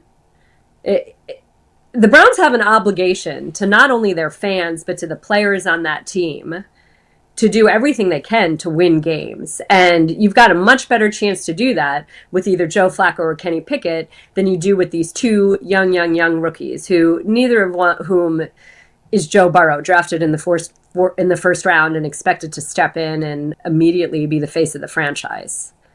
I agree with you, Aditi, but I mean, listen, I know you're a big fan of Kenny Pickett, and maybe you'll be proven right. And I know there's a lot of other people maybe not a lot of other people, but there are other people in Cleveland who think Pickett's, has a good chance to be the starter. I've never seen it from this guy. I know you know him personally. Just watch. I can only judge by watching him play. I've never seen a guy, to be fair, he hasn't played enough, I guess, but I don't see a guy that's going to be a good quarterback in the league. I think his ceiling is very limited. I think if they really want to win, I don't think they're going to win no matter who they start, but if they really want to win, I think Joe Flacco's the answer, most likely. And that may ultimately be it. And let me say this, okay? Yeah. I really, really, really like Kenny Pickett as a human being, just like I really, really, really like Joe Flacco as a human being. These are two guys that I know very well. Flacco I've known for 15 years, basically, at this point. But the thing about Kenny Pickett that gets me so riled up is that we as sports fans don't often look at the context or the entirety of a situation. And I just feel this enormous sense of injustice when people talk about Kenny Pickett. He was perhaps overdrafted where he was drafted. It was a horrible year for quarterbacks, okay? He comes into a situation in Pittsburgh where literally nothing was set up for him to succeed. He spent all of training camp as the number 3 quarterback, never, ever, ever taking a rep with the first team. The Steelers' offensive coordinator was a man who was completely overmatched, had absolutely no business being a coordinator in the National Football League. Before he had been hired as the quarterback's coach of the Steelers, he'd had 6 jobs in 7 years. All of a sudden, he gets promoted up to offensive coordinator. He runs the most dysfunctional, predictable offense that there is. He takes no input from anybody. The offensive line was horrible. There was no run game. And the Steelers had some recalcitrant wide receivers who never showed up to meetings, who wouldn't block on run plays, who were never penalized for bad behavior. Meanwhile, amidst all of this, all of a sudden, at the start of the season, Kenny Pickett becomes the second string quarterback with no explanation. And then a few games into the season, in the middle of a game, still having never, ever, ever repped with the ones, he gets thrown in at halftime. Not because Mitch Trubisky was hurt, but just because and on a whim. And despite all of this, he did engineer some comeback wins. He did show some surprising athleticism. He did show poise. And it just was a horrible, horrible, horrible situation. And I could keep going. Yeah. About what he was promised Yes. when Matt Canada was finally let go and when Arthur Smith was brought in, and then having that completely yanked out from under him. So when I say I'm a fan of Kenny Pickett's and when I talk about Kenny Pickett, what I really mean is, can we just give him a chance before we write him off? Can we at least let him be in a building with a functional offensive staff where a coordinator, a head coach in this instance, a quarterback's coach, a running back's coach, an O-line coach, when everybody is working in concert together and where he can actually see, which he did see in Philadelphia last year, what it's supposed to operate like. And maybe he'll rise to the occasion, and maybe he'll win this job, and maybe he will show you something. But when I say I'm a big fan of his, I just think that he's been written off before he's ever really had a chance. That's what gets me so riled up. But if you're asking me today, right now, to say, does Joe Flacco win this job? Does Kenny Pickett win this job? I don't honestly know, but I think that they both have a fair shot to do it. That's what I'm really expecting, and that's certainly what I'm hoping for. And I don't feel comfortable because I like both of them so much saying right now who I actually think is winning the job. But I just think that as fans, let's give them a fair shot. Let's just go out there and see, and let's not be caught up in what we've seen the last couple years. The Browns are so desperate for a quarterback at this point. I think in reality, most fans will give anybody a shot if they show any promise on the field. And if he wins the job, so be it. We'll see. Obviously, it's a lot to unpack what you said there, and certainly he was treated unfairly, or it seems like it was an unfair situation for him. He was not set up to succeed. Yeah. Let's say that. It is a and there was a lot done. There was a lot done that not only stunted his development, but literally almost killed his career. Totally detrimental to the growth of a young quarterback. Which comes back to why throw Sanders and Gabriel in there when they're not ready, when they're not set up to succeed. Otherwise, it's one and done. Otherwise, they'll just be bust too. Sorry. It is hard to wrap your head around, from our perspective at least, the Steelers being dysfunctional and the Browns being functional. Because that's never really been they the weren't case. functional last year. The Browns weren't functional last year. They were not. So let's not just say it's like an institutional thing. I'm not making a grand statement. Right. I'm talking about specific situations. The Yeah. Steelers offense under Matt Canada. Yeah. The Browns offense under Ken Dorsey. We can talk about a lot of similarities there. And neither is one that I'd want to play in myself. Yeah. You know, you talk about the dysfunction with, Kenny Pickett's growth and how they kind of threw him in the fire and all that, and you say, let's bring him to an organization that, runs a good offense. Do you realize that, DTR got that same treatment when he was here? That's true. I mean, in a lot of ways, you're correct. In a lot of ways, you're right. Yeah, great point. I would argue DTR had a much better run game. He had a much better offensive line. And I have a heck of a lot more faith in Kevin Stefanski as a play caller than I do in Matt Canada. So I'll say that. But last year is an entirely different thing. And yeah, we haven't seen this new offense, this Kevin Stefanski, Tommy Rees brain trust. I just right now have a lot more faith in what they can do as opposed to what the Browns did on offense a year ago. But and I also feel, I'll also say this, okay? Yeah. As much as I personally really, really like Kevin Stefanski, and I've been on the record saying this, I wish that he was more assertive in what he can do and what he wants to do and with his players. And I feel as if at the end of the season, we saw a little taste of that. And I'm completely paraphrasing, but at the end of the season, I got the sense that he was saying, okay, we tried it your way. Now we're going back to doing it my way. So, and I did like seeing that. Yeah. So, Aditi, to that point, do you think we see a more evolved Kevin Stefanski this year? I don't think nobody believes the Browns are going to win over 4 or 5 games. And at the same time, well, minus Tyson. That sort of stuns me. I don't feel that way at all. Tell them, Aditi. I really don't. Come on now. So, but at the same time, there's a lot of talk that, people don't see Kevin being on a hot seat. How do you assess it? Because it does seem like Kevin is moving different than he's moved in years past. Do you think this is the year that we see a different Kevin Stefanski, a more evolved Kevin Stefanski as a head coach? I mean, I hope. I think that we all need to evolve. We all need to grow. We all need to find the next step. You can't stay the same forever, no matter what it is you do in life. And so, you know what?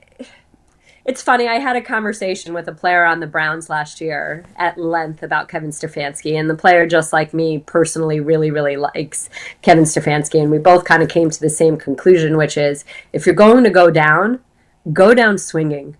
Go down doing it your way. And so I hope that that's how Kevin Stefanski feels right now. You talk about this proverbial hot seat, and it's such a funny thing. It's so easy for us in this position, right? You signed me to a 5-year, $50 million contract. I don't care. You want to fire me in 2 years? Fine. I'm still collecting my $50 million.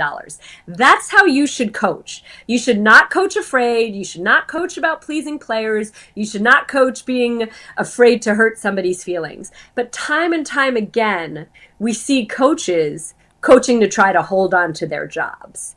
And I look at Kevin Stefanski, and again, it's so easy for me to say this because I'm on the outside. I'm not in his shoes.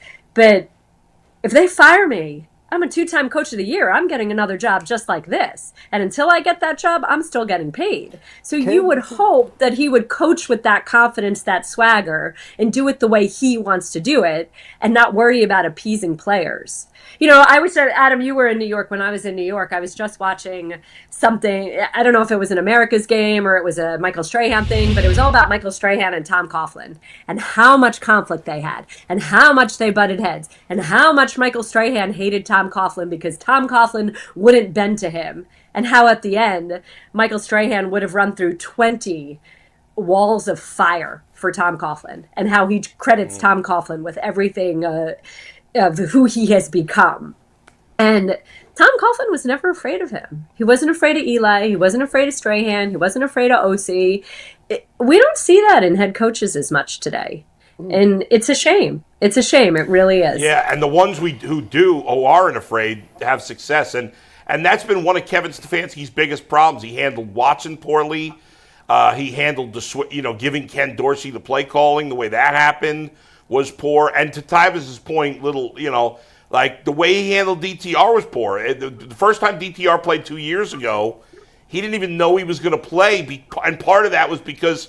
But that was on Watson.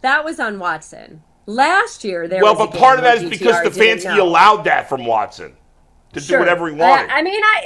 Look, I'm with you. Yeah. This is where I am certainly very old school. I would handle Myles Garrett differently, quite frankly. Yeah. So, whatever. Kevin Stefanski is much more level and cool-headed than I am. I'd probably be an emotional mess on the sideline as well. So that wouldn't serve me well. I'd be nice and calm. Aditi, I actually looked at last year. I'd probably be a little bit more Nick Sirianni. I don't know that I'd yell at fans, but all right, I a little would. more hot-headed. He saved his head, and then they never lost another game. Yeah, that's true. When you look at Kevin last year, I often described it as, since Kevin's been the head coach, it's been a lot of push and pull about what he should do, what he shouldn't do, and he always he just took it. He took the fall for it all. And I felt like last year was a situation where he got kind of petty, where he was like, okay, y'all don't want me to call plays? Let me show y'all what it looked like when I ain't calling the plays. And we seen this disaster. And I think now what it did ultimately was give him more credibility. Like, okay, it ain't him. So I think, do you think that could be it, or am I just reaching? I don't know that it was pettiness. I think it was out of his hands, and what could he do? But again, this is where I would say, like, if you're going to go down your way. Go down swinging. Don't just cede that power, that role, Kevin Stefanski from the very beginning has called plays because he believes in the play caller that he is, and because he enjoys the process of it. He does love doing it. I'm eager to see. He's still a very young man, let's be honest. And he's still very young into his head coaching career. And I feel like he's already lived 6 lives in his coaching career, quite frankly. Let's see who he is this season. I'm excited to hear that you guys who are out at practice are seeing a different sense from him, a different demeanor from him. I'll be out there in a few weeks, and then I'll have a better sense of that for sure. But every team takes something different too. Let's not forget that. Some teams need more screaming and yelling than others do. Some teams need more fire. Some teams need more discipline. I don't know. But again, just like in the Kenny Pickett situation, Kevin Stefanski has not been in an easy situation at all the entirety of his tenure year, going back to that first year, which was the COVID year. Then the Baker-Odell situation, Baker and the injuries and how he was managing all of that. Then Deshaun, I don't know. I keep saying I don't know, but that's mostly because it feels a little bit unfair to sit here and say he should definitely be this. I think the evolution is figuring out what your team needs and being that. So we've been talking about nice guys and the job that they've done. I think Andrew Berry is a very nice guy. I a lot of respect for Andrew Berry, the person. What do you think of the job that he has done as the Browns general manager throughout his tenure? Because I think now going into year 5, I think we got enough out there to really properly assess it. How do you assess his tenure as the Browns GM?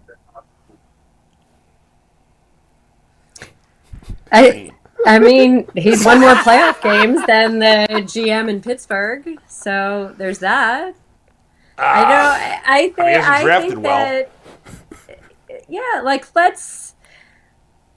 he also, I think, has been hamstrung by a few things, and I think we should see how this year plays out a bit. It's so hard because that Watson contract affects everything, and I firmly believe that was not at all a solo decision on his part, or a decision on his part at all.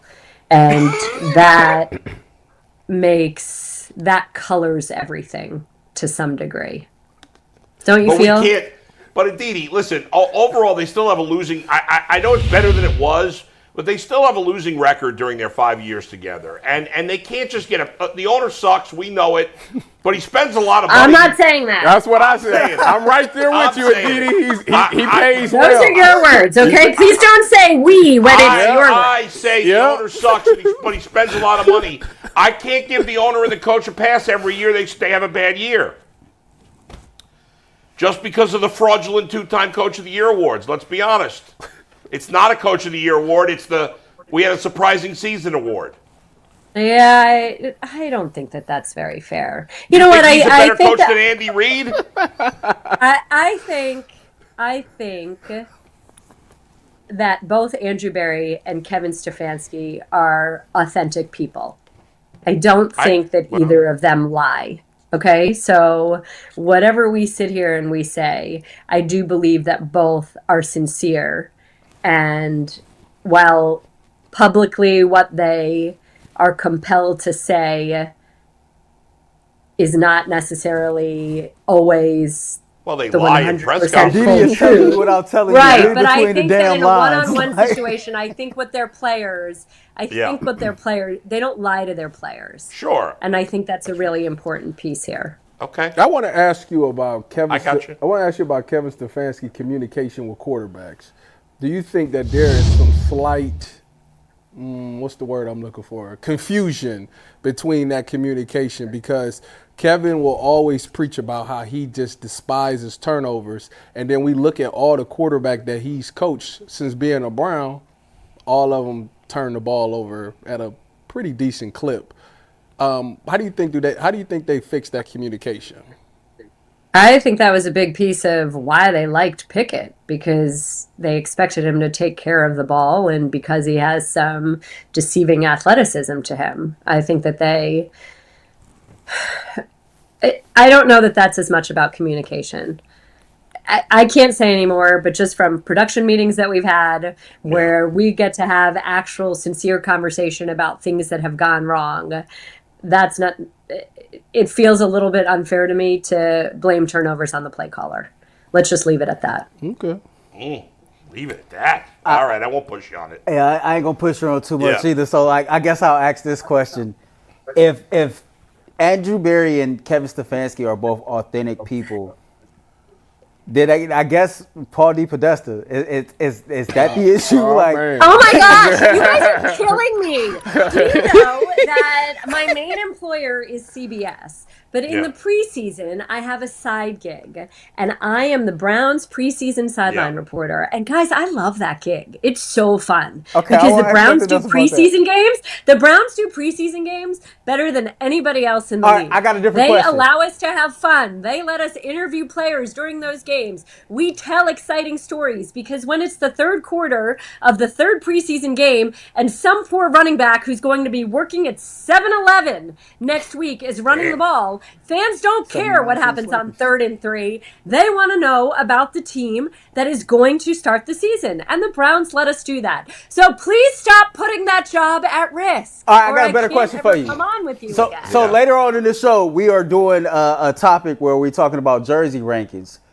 You love your Browns job. Where do you rank the Cleveland Browns jerseys amongst the 32 teams in the NFL?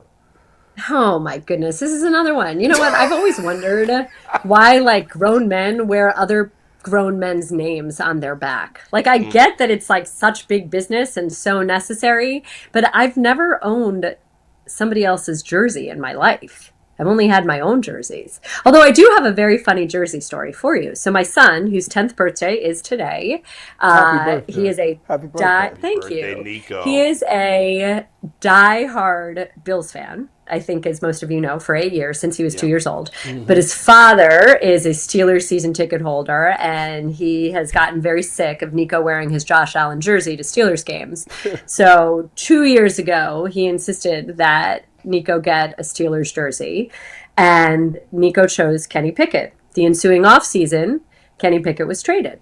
So last year, Nico needed a new Steelers jersey for these games. And after interviewing me at length about the 6 that he was considering, he chose Minkah Fitzpatrick. In the ensuing offseason, Fitzpatrick was traded. Oh, wow. So I said, we are never buying a Steelers jersey again. Yeah. Because if you buy a jersey, it should last for more than 1 year. So now my son has decided that he would like a James Harrison jersey because James Harrison is done playing. And yet, I just feel like the whole jersey thing is a little. Do you know how expensive jerseys are? Crazy expensive. You got to get. I have some jerseys, but all of my jerseys are players that are retired. Or it's Giannis. It's Giannis. So yeah. I don't have a problem. I don't wear jerseys really, but for the most part. But I don't have a problem with anybody doing it. So I got a Bernie Kosar and I got a Jim Brown jersey. A Jim Brown and a who? Bernie Kosar. Okay. I don't, but anyway, my whole reason in saying this is that I've never sat here and actually assessed the uniforms to say which uniform is my favorite uniform in the NFL, and it feels like everybody's wearing 6 different uniforms this year, aren't they? There's so many. So how do you true. There's no jersey like that Cleveland I'm like Browns. you, but a lot of people are into the jerseys and which one's cooler than the other. That 1942 is something special. So we're going to have to break it down. All right, Aditi, we put you in a tricky spot on some questions. Guys. You survived. Sorry. You made it through. You're going to keep your paycheck. We'll see if I survived. I might be getting a call from the Browns in 3 minutes to say, sorry, we're going with somebody else now. No, you didn't say anything. That was not controversial. Yeah, I mean, I say all the crazy stuff. Don't worry about it. All right. Well, hopefully we get back to doing this regularly. It's good to see all of you. Yeah, we'll see you soon.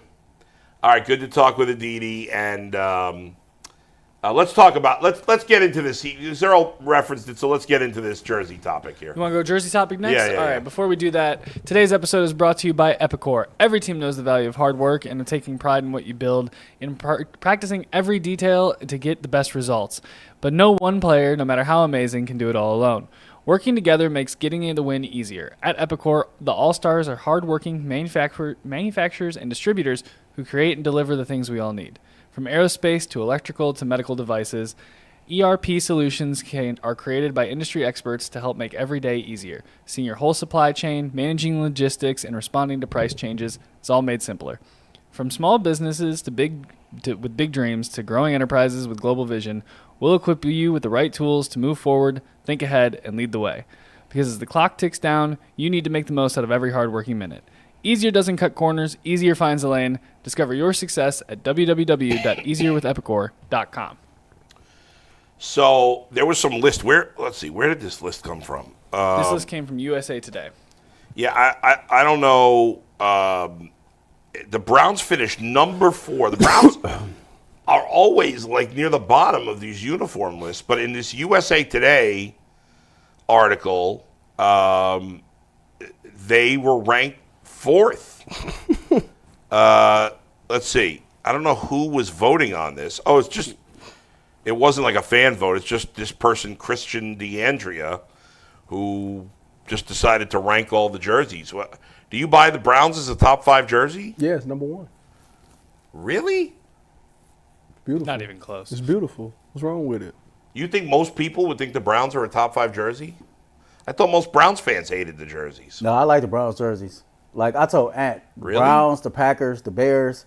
I like the classic ones. Just the simple. You like the Commanders going back to the Redskins? I do. Jersey? I like that too. I like those simple but effective classic looks. I like jerseys that ain't doing too much. I think you can rock the color brown if you know how to dress. So well, that's fair. I mean, so. I like them. I like the powder blue Chargers jerseys. Those is fire. I like the Seattle throwback jerseys. Those fire. I like the creamsicle Buccaneers. I like the red Patriots jerseys. But it is something about when the Browns wear that throwback jersey, the all whites. I do like that's my favorite look for them. Yeah, I think if you ask you guys are biased because you grew up as Browns fans, and If you ask Neutral people, the Browns are near the bottom. Yeah, for Nobody sure. wants to wear them. Those colors are ugly. You think of losing when you think of the Browns. The most 49ers fans. jersey is one of my favorites of all. Yeah, I time. love the 49ers. I like the Steve Largent Seahawks. I love the Chargers have the best uniforms. The Bills I love. The Packers are great uniforms. I don't really care that much. The Bears are, solid. The Dolphins have really nice uniforms. Yeah, I like to that me, color. the Browns are not top 5, but honestly, I don't really care that much. It's not something I think about very often. But what do players always say? Look good, feel good. Would you ever buy a Browns jersey? I have Browns jerseys Oh, because do when you? I go to tailgate, I like to wear the jersey. Who you got? I got Derek Anderson, Okay. and I got a couple others. I haven't worn them in so long. I don't even know if they fit me anymore. I can't even remember who else I have. I think I got a Baker, or maybe my son is a Baker. You ain't getting a Nick Chubb jersey? I have a Nick Chubb, yes. I have a Nick Chubb jersey, but I almost never wear them. I mean, I just pulled the tote out with all my jerseys. I was looking at them yesterday. I got some. Some good ones? I do. Not football related. Because, see, for me, playing football and then wearing football jerseys is kind of. It's weird. Yeah. I buy jerseys. I like jerseys. Like when the Browns had the before they came back to this version. Yeah. I had like 6 or 7 of those. I ended up giving those away and buying these. I want a Quinshon Judkins jersey. I want a Martin Emerson jersey, but he got to get the contract first because this is Cleveland. Because he could be gone at the end of this year. Number one. But like this is Cleveland. Like when you spend that type of money on a jersey, you got to make sure that player is going to be here for a while. But what do you guys think about that bottom 5? I like the Falcons. I like the Falcons jerseys too. I like the The Cardinals rest jersey. of them is bland. Yeah. I like the red Cardinals jersey. No. Yeah, I do. The rest of them plain to me, Yeah. but the Falcons, What's the second to worst 5 there? The one before this? We don't have that as a graphic. Hold Oh. on, let me pull it up here. Okay. So you're looking for what, 27? That doesn't matter. I was going to say Jacksonville's at 27. You've got the Yeah. Seahawks at 26. The Broncos are Really?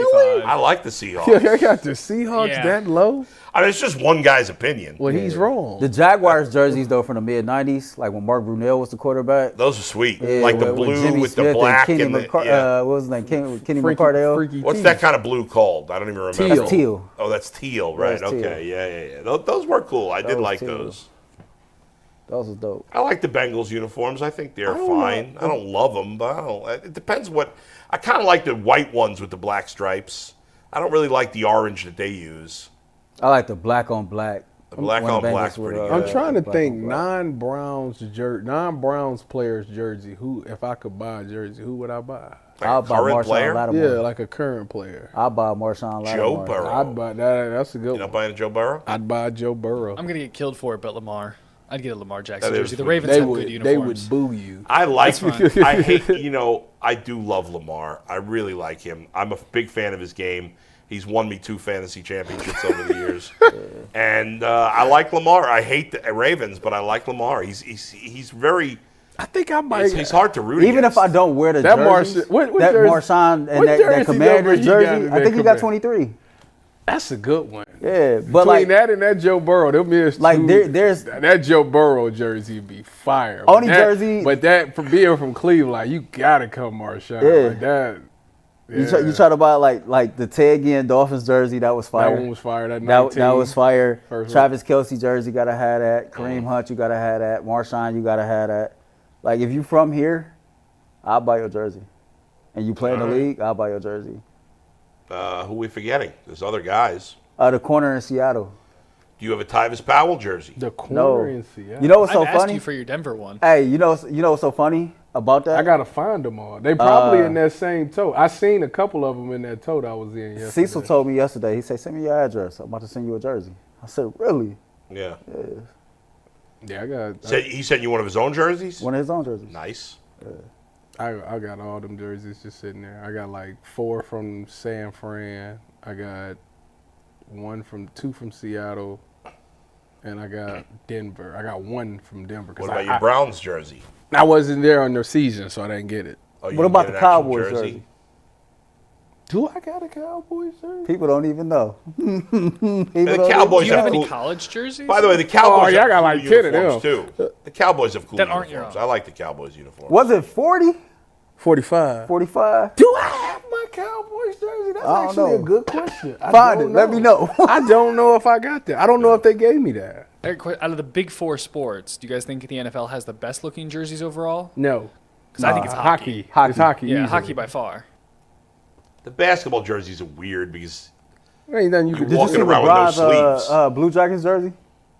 He had a custom Columbus Blue Jackets jersey on. I want to get me a Blue Jacket. First of all, it's a sweater. I want to get me a Blue Jacket sweater. So, man, I know. Listen, I said the same thing, and they said the same thing to me. They were like, I want me a jersey. G. Bush used to wear sweater. like the Blackhawks and the you should get Ducks. He stopped wearing them. Yeah, you should get the Blue Jackets. My problem Throwback is, one with the cannons. I like my baseball problem is jerseys. if I get a Blue Jackets that? jersey, Baseball. I don't know if I should get a Blue Jackets jersey with somebody that's playing, or should I like put my own name on it? Put your own on there. I think you should do your own. So my friend of mine for my 50th birthday bought me a Cubs jersey, and it says the Bull in the back. I like that. I want a Fernando You should wear Tatis it. jersey. Well, you I can wear it can't on. fit into it right now. Like that with the gold and the brown off that white. The Padres color scheme. That's Padres cold. are sweet. That's cold. I want a Tampa baseball. Bay Rays. You City know what? Connects. You know, Yeah, I there's was some cool City Connect jerseys. I was yeah. actually looking at throwback baseball jerseys last night. Did you see the Astros from like the 80s? I like with all the crazy like. yeah, with they colors, wear that yeah. now, don't they? Yeah. They do once in a while. You're right. But I was looking at it was only two. I was on Mitchell and Ness, and there was only Yeah. two jerseys that really kind of stuck out to me. What's that? White Sox. No, like two players. It was Ken Griffey and Mark McGuire. Ken Griffey in Seattle or Yeah, see, Cincinnati? they had both of them, but I wanted to see Seattle Yeah. one.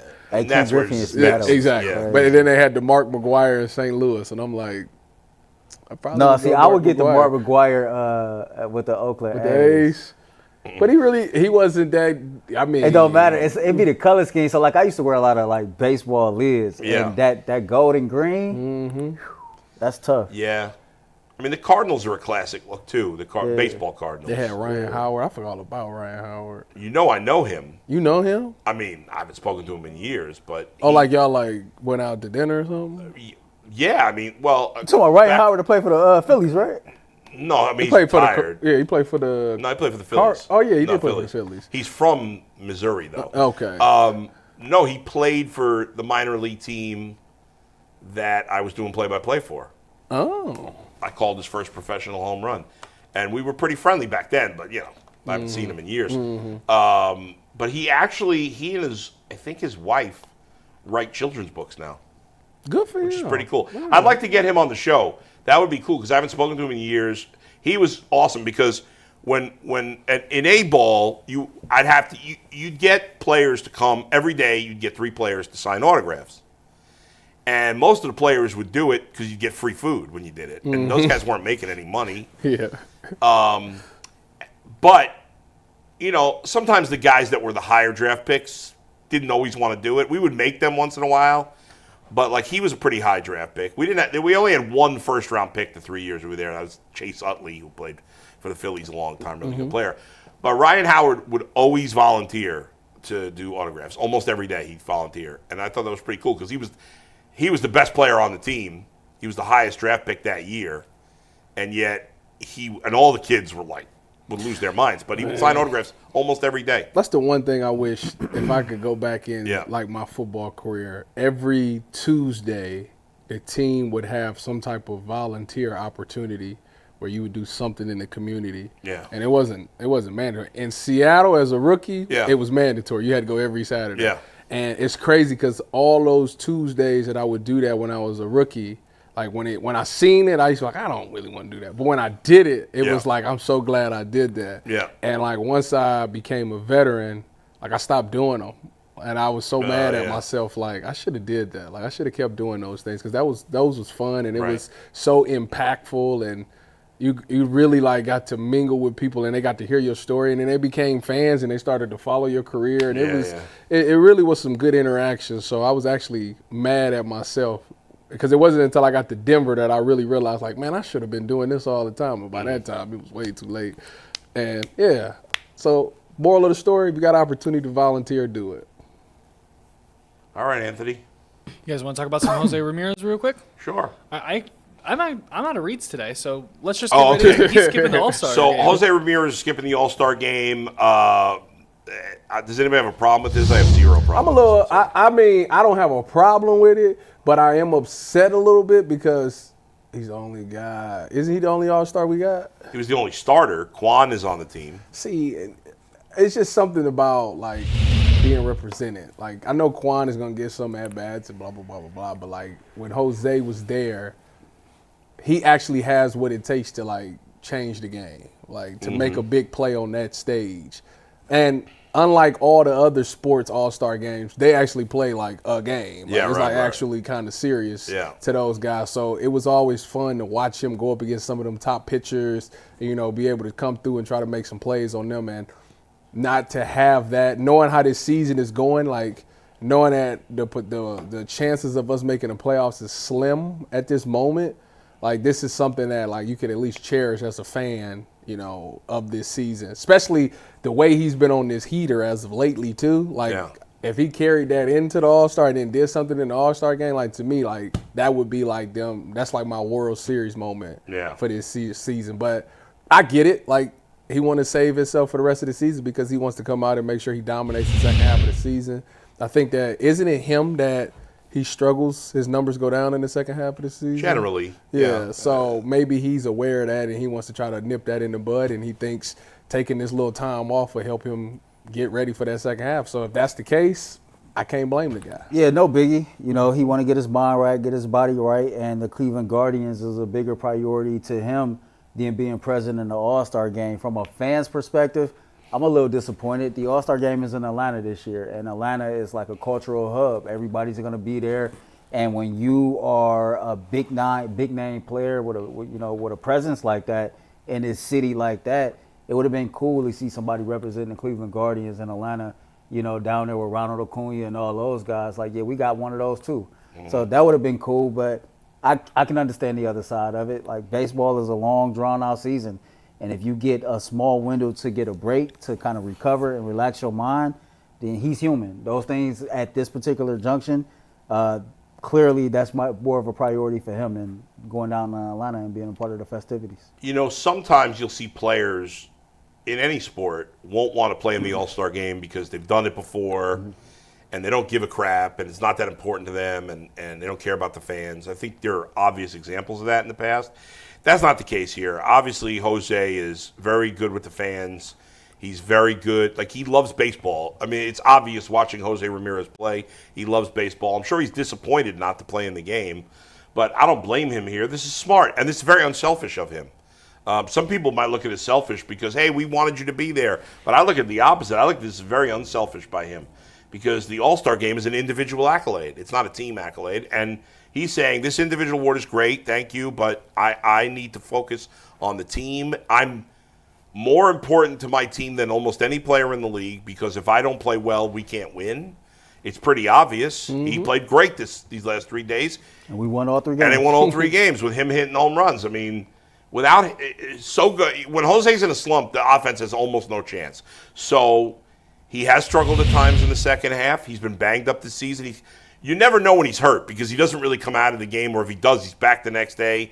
I mean, this guy's one of the most durable players in the history of the game, or certainly the modern history of the game. I mean, think about it. I think he's only been on the injured list once in his whole career, I think.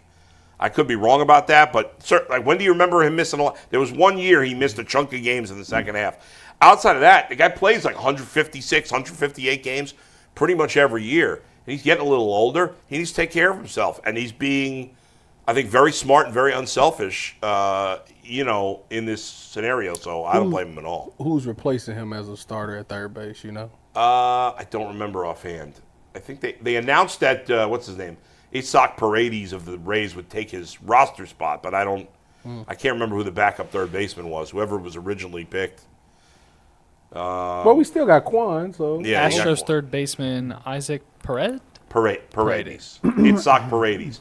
He's replaced him on the roster, but I don't think he's starting. Is he starting? According to MLB.com, it said he's going to be replacing him. Yeah, he's replacing him on the roster, not in the starting lineup. I can't remember if it was the first round. Yeah. I think it was the first round of the playoffs, but some of the Guardians came to Rocket Arena to watch the Cavs.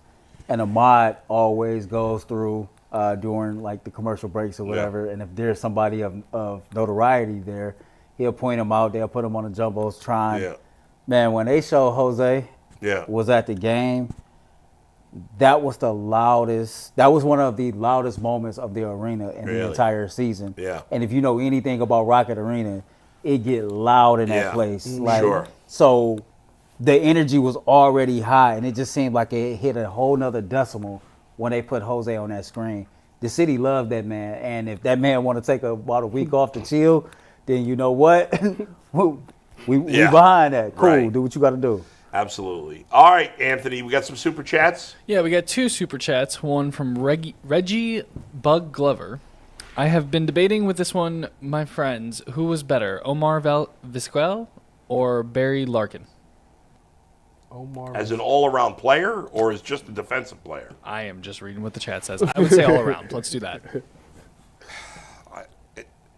I would say Barry Larkin by a little bit for me personally, but I'm sure I'm in the minority in Cleveland. You know how I think Barry Larkin was just a better hitter, but they're both great defensively. Obviously, Vizquel, it's almost impossible to compare defense. You're going to be biased for the guy you saw play versus. There's a lot of people think Omar was better than Ozzie Smith defensively. I mean, in those days, you didn't see enough baseball games on TV, especially in my case, where I was living in New York. Like, how often could I watch Cleveland? How often was I watching St. Louis? Man, I felt like we had the best 1-2 punch at shortstop and second base during that time than any other team. Like that certainly is up there. The combinations of Omar, Roberto Alomar, like the things that they used to do on the defensive side of the diamond, they should have been on SportsCenter top 3 every damn game that they played in, because every game they did something that would wow you.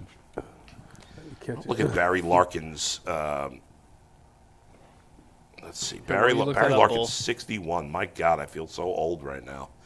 Barry Larkin, let's see his career stats. He hit 198 homers, stole 379 bases, career OPS of 815. I want to see what Vizquel's career OPS was. I don't think it was 815, but I could be wrong. They both played a very long time. Vizquel's career OPS is, not even close to 815. Vizquel's career, oh my God, these stupid pop-ups. Closing. Come on. Vizquel's career OPS is 688. That's not good. Vizquel was a great defensive player. He was a limited offensive player. He got a lot of singles. I was always iffy about him with the Hall of Fame, unlike most people, and he's not getting in now because of the off-the-field stuff with him. But if I had to, I'd take Barry Larkin. Not that Omar wasn't an excellent player. He was. Go ahead. Next one is from Salish Shastri. Still not over the Cavs' postseason crash. Still time to break up the 4. I don't think they're the core 4. You guys rock. Thank you. What do you guys think? I personally think that your core is Donovan Mitchell and Evan Mobley, and I think that you need to build around that, starting with Evan Mobley first. I think that, not saying that Lonzo Ball will be the guy to replace DG, but I think that with DG being absent for, the first part of this season, I think the style of point guard that Lonzo Ball is, 6'6", facilitator first, defender, I think that the Cavs might find out that, I can actually win with a point guard of his skill set that might not cost me $40 million a year. Yeah, but you can't. But you need somebody to score. He can't score at all. I'm just saying, even if he doesn't, right? But he's not a number 3 guy. Just hear me out. Yeah. I'm not saying he has to be a number 3 guy. Lonzo is a defender and a facilitator. Nobody is asking Lonzo to be a score first guy on this team. You got to think Donovan Mitchell is a high usage guy. The projected usage rate for Evan Mobley is going to go up this year. You got DeAndre Hunter that can get a bucket. There's plenty of dudes on this team that can get a bucket. Yeah, but they didn't have enough. And it's not like that he can't score at all. Of course, he don't score at the rate that DG do. Yeah. I'm just saying, you can't sit up here and say that you want to break up the core 4 and then try to run it back with similarities. If everything is about unlocking the next level of Evan Mobley, every expert that I done talked to, this is the type of point guard that can help do that. Yeah, but they still need to get it. He needs to be like the 5th or 6th best player on the team at best. I'm not talking about Lonzo particular, somebody with that skill set. Because again, you're trying to unlock Evan Mobley. Everything is focused on Evan Mobley. But the point is, if they're going to trade Darius Garland or Jared Allen, which I'm in favor of, but they're not going to be able to trade Garland because he's hurt. You got to get more guys who can score. They didn't have enough guys that could score in the playoffs. You got to get guys that can complement Evan Mobley. And we'll find them eventually. But I got one more. You got to have guys that can score. He got another super chat. I got one last one from Almost Good 23. Shout out to UCSS from Australia. If one of our rookie QBs work out, who do you guys want to draft next year? And then also shout out to Sly for 25 gifted memberships. Damn, Sly, shout out to you. Shit, good job with the 25. I mean, how are we supposed to next year's draft? It's too early for that. Who do you want next year's draft? Go ahead. If they don't take a quarterback, you got anybody at the top of your head? Your options is K, Klubnik, Lenore, Sellers, Drew Aller. No, besides quarterbacks. Besides quarterbacks. Oh, he said beside quarterbacks. Yeah. Caleb Down. Well, we're probably going to need Caleb Down. By the way, we can't trust Ball anyway because he barely plays. Carnell Tate, go Bucks. Carnell Tate? Go Bucks. Carnell Tate and Caleb Dawes. We'll see you on Overtime. Ultimate Cleveland Sports Show. See ya. Later. Bye.